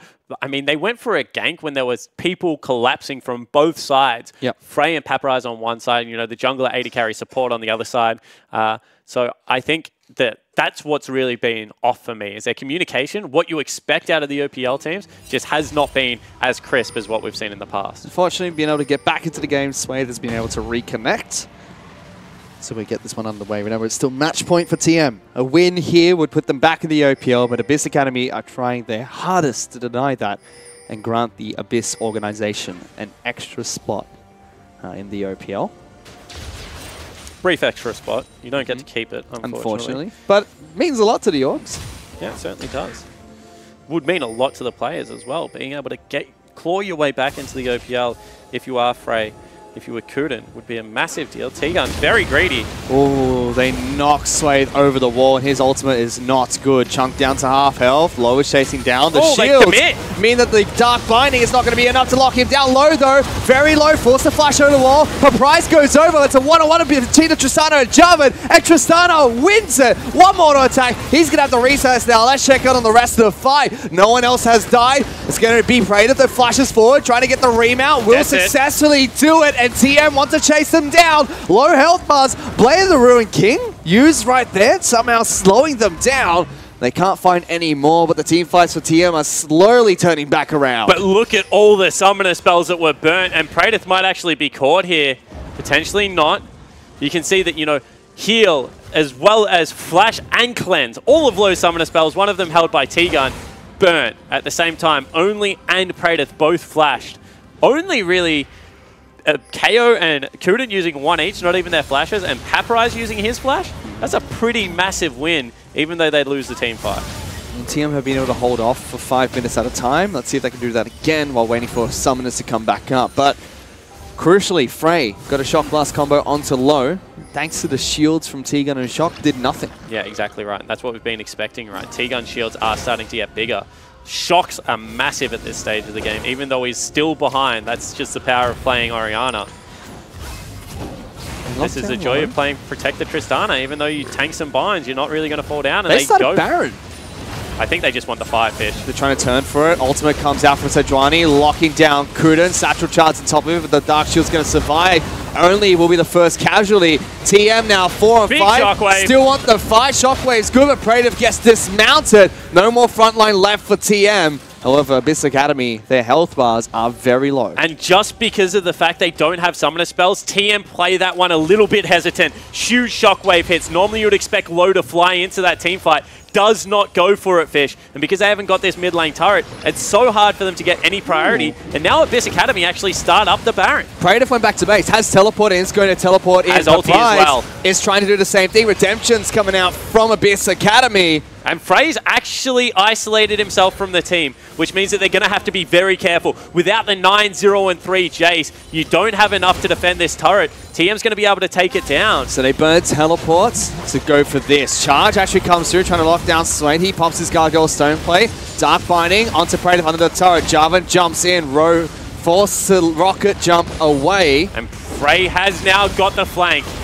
Here comes Cataclysm. Frey looking to try and jump in. Paparize, though, can't stand and deliver inside of that pit. Good Dark Bindings from Kuden over and over and over again. Yeah, exactly right. Nailing that front line. That's what we said you have to be able to do. Just continually keep them at bay. This time it's going to have to be Paparize going back to base. Swathe also doesn't have any mana. So TM race towards the Baron. They do it incredibly quickly, Fish. Satchel charge on top of the Baron. Low is chunky it down, gets a shield from Karma. That should be enough to burst it through. Swade wants to jump in, throws out the ultimate. Low gets locked down though, he can't rocket jump away. Baron to TM, but they lose their AD carry. Their top laner's next, only wants to jump out, but can he do it? No, he can't. Double kill for Frey, it'll be 3 kills for a Baron. And now with 40 seconds left, can they end this game? You can see straight away Shock wants to race towards that bottom lane because it is so huge. If they ride that creep wave in, they will certainly have it. However, with Baron buff defending the base, maybe they'll just have to consider stopping at 2 inhibitors, Fish. Let's see.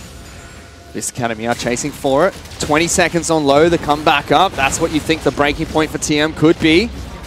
Baron buff at the Nexus can defend against a 5-man push, but not against the inhibitors. Sway very low, but doesn't matter. No one does that much damage. So, Abyss Academy get a turret and 2 inhibitors for their troubles. Yeah, you can see right there, T-Gun had to burn his Mikhails on himself. So it will be Baron buff on 2 members versus 2 inhibitors down. Not the worst trade, because right now they'll get to farm up for the extent of the Baron buff. They're going to lose out on a Mountain Drake, you would think, Fish. But Frey. TM just hold on, and Frey isn't getting any stronger. No, he's got 6 items now. 11 kills on this Jace. Does he sell anything? Does he start to change his build? Go towards an 80 carry, maybe? No, I think that right now his build's pretty spot on, to be honest. He is 4,600 gold up. So he is the gold difference. Jungler's dead even. Top lane advantage for Praedyth.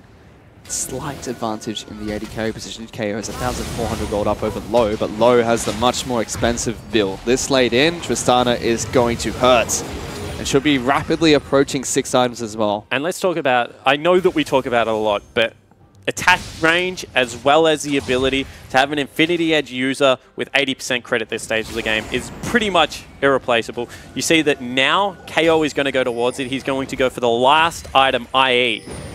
But that is going to be another BF sword picked up for Low. That is going to be a bloodthirsty Tristana. With all of that crit and attack damage, will rip through the team. Need to just make sure they don't give it away before Praedyth can really join the team fights. Let's see. Only's gone back to base, so TM might sack this in a turret. They have to. I mean, you can see where Praedyth is right now. What you want to be is you want to be funneled into your base, farming all your side lanes, not fighting a 4v5 at a T2. So Baron buff's going to help them delay this wave from pushing in. And thanks to the wave play that TM have, it's going to be difficult for Abyss Academy to push in against all 5 members. Papyrus doing the right thing, marching super minions in through the mid lane. Praedyth will come back out. He's got a Gargoyle Stone Plate for himself as well. Yeah, had it in that last fight. Was actually pretty instrumental. See what he goes towards with his last Colossus armor.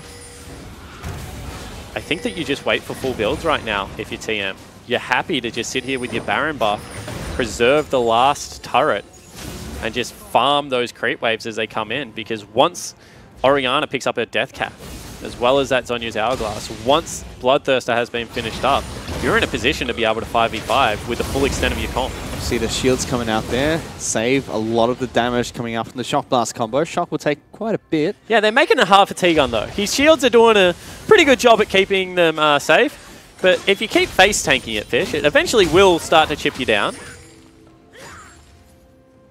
But for now, doing fine, and it's a stalemate. They're just waiting for bottom lane to push in. That will eventually. Praedyth did a good job of shoving out a massive wave to make sure it takes a long time. And Shock tanks another one. Max range Shock Blast comes through the trees, lines him up. Ooh, that was cleanse used by Low. He was a bit afraid of that. I think he should have held on. Yeah, definitely agree there, Fish. Potentially if they had a look to layer the CC. However, still has Mikhails from T-Gun, so it's not going to be the biggest deal. There is no suppression on the team. Bottom lane is now crashing, so Praedyth has to go down and deal with and that. Because he pushed it out so far, it's a massive wave that's going to crash. So this is the moment you can go for it. They're trying to jump in. Ultimate used by Varus for Prize in the back lines. Here we but go. This is bad from Abyss Academy in terms of initiation. Let's see what they get from it. Their front line is in shatters. Shockwave does not connect, but Prize falls, and the charge is coming through from Praedyth. They've locked down Kunin. He's forced to flash out. Low is going aggressive, pushes them back, but their base is in shambles. TM have to defend. Exactly right, and the Shockwave one more time just doesn't get it done for Shock. He really is letting the team down in this regard, and you can see that they still want the inhibitor fish. They lose a Nexus turret. This inhibitor now at half health. Low can't stand up and get the auto attacks down. Frey taking a lot of damage. Satchel charge. Can that knock him out? It might. He lives with a sliver of health. Guardian Angel still up for Frey. Standing in the back lines. Swathe is going to go down. Rocket jump forward. Flash forward from low as well. Will be able to knock down the Jace. That's Guardian Angel popped. Tiga should be able to lock him down for more auto attacks coming out from low. Being sped up. Where's the hop? Still going. Not up yet. Tiga still wants to chase, but it's not going to be enough. Still running forward. Do they just turn around and kill him? No, they can't quite. Rocket jump. Gets the reset. Gonna go forward. Kuda's going down. Ultimate backup for KO saves his life. Team fight goes in TM's favor. And this is just the thing about Tristana. Not only is she a hyper carry, but she scales so well because of her ability to chase and reposition in team fights. And you can see that low comes up trumps there. Mid lane inhibitor is back up. Bottom lane will follow it in just a second, and they have the ability to push down mid lane with Ardent Sensor on this Trist. They might just look to do it now, Fish. That's a big minion wave, so they'll get the first turret. Inhibitor's going to fall shortly after. You take a look at the respawn times. Yes, Swathe comes back up. Akuda 20 seconds, Frey 25. So it's a 3-on-3 for 20 seconds here, and with that Tristana, they're going to rip through the inhibitor. Yes, TM only have one turret, but with all their inhibitors up, that's all they need. Exactly right, and now they will recall on maximum efficiency. You can see 3,000 gold there. That's going to get him towards the Bloodthirster. 2,400, maybe not quite going to be the death cap, but potentially will be the Zhonya's Hourglass. And Baron coming back up in 30 seconds. They are hitting their stride at the perfect time. Disgusting. You can see Lode's already spent his money. The only person left to shop is Only. So Frey sold something. Oh, Bloodthirster. Got himself a Bloodthirster instead of... What did he sell there? GA. Alright, cool, that makes sense. GA is going to be on cooldown. And it was the death cap picked up by Shock. He is huge now. GA picked up for Praedyth. Just has to hit one of those shockwaves. I don't see how they lose a 5v5 team fight. I think they have to be able to get Frey into a side lane and be able to pressure. They may have just outscaled here. Paprise doesn't have teleport. So he has to walk up, and they're just going to start Baron Fish because they are so tanky that they can just sit here and hit it. They do it so damn quickly. Look at it die. This is not the Jurassic Park I remembered. Baron is going to fall. TM get it. And now Sway stepping way too far forward. Does get a Dark Shield coming out from Kuda. They just fly in. Initiation's going to come through. Java in the back lines. Gargoyle Stoneplate used by all the frontline tanks. And that's going to reset the fight for some time. But it's TM that come out ahead to kick things off. Prize falls. First reset for Low. Frey has been stun locked. He'll fall down for the double. Here comes Super Mario time. Low gets the triple. Swartz wants to jump away. Low does not care. Still hunting him down. Dark Binding with some Kuda. And that should be all on him. TM go towards the base. Why even bother? Why chase for the Penta when you can punch your ticket back into the OPL? TM looking for the 2-0. They can't take down Abyss Esports Club, but up against the sister team, they're already knocking on the Nexus. No minions makes this a tough task for TM, but who can stop them? Just Sway that couldn't left alive. Now the backup crew of the minions will show up. The Nexus is bare. Low is at 6 items, and TM will re-qualify into the OPL for next split. I mean, the early games weren't pretty, Fish. They were really going in favor of Abyss Academy. You can see why they're such a promising young team. But at the end of the day, the experience came through. They were able to hold on. Game 1 through a backdoor. Game 2 through the superior team fighting of, you know, the Tristana as well as the Kled and Sejuani combo. I mean, it didn't look pretty. The shockwaves were all over the place, but they do get back into the OPL. I mean, hats off to Abyss Academy, though. They were second in the OCS, losing out to Outlaws. They came into this. They got knocked down very early by TM from a quick 2-0 and looked like they were going to be out of it very early. Came back by taking down the Outlaws in very decisive games as well. These were two very close matches still against TM here, and they should be proud of the growth they've got. Yeah, I completely agree, and I think the Abyss organization can go back, they can sit down with their coaching staff, and they can point out the very obvious but fixable errors and turn this into a very good young squad. Once again, you know, it's not just Frey that is carrying through. Paprise had a pretty good series. On the Cho'Gath looked very good. Swaith's camp of a particular lane, this time in the mid lane, is amazing to watch. So I think that they've got potential to be a good team. Yeah, they certainly do. Whereas for the side of TM, they just waited for the late game, trusted in the draft, and it paid off. Telling you, mate, that insurance policy. You guys said, what the heck are you talking about, Spawn? And it just came up trumps again. They fell so far behind in the early game, and they're like, mate, we've been here before. Low.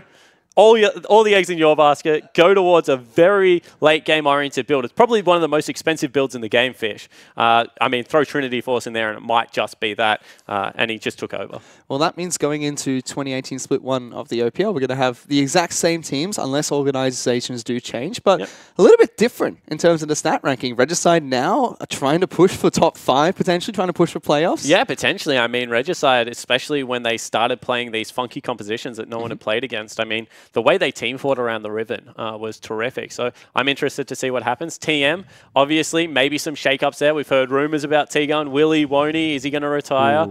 If he does, that's a fantastic way to go out. So hats off to him. But I think that when we have a look at the OPL, same teams, but I think it's going to be different next year, mate. It certainly is. Well, that's all the OPL for this split. As we go into the offseason and wait to see what changes happen for 2018 Split 1. For now, the Divals will be representing Oceania at Worlds, so make sure to follow them and check them out as they try to bring glory to Oceania for the first time. But that's all from us here today and for this season. On behalf of Spawn, myself, the entire production crew, thank you guys so much for watching.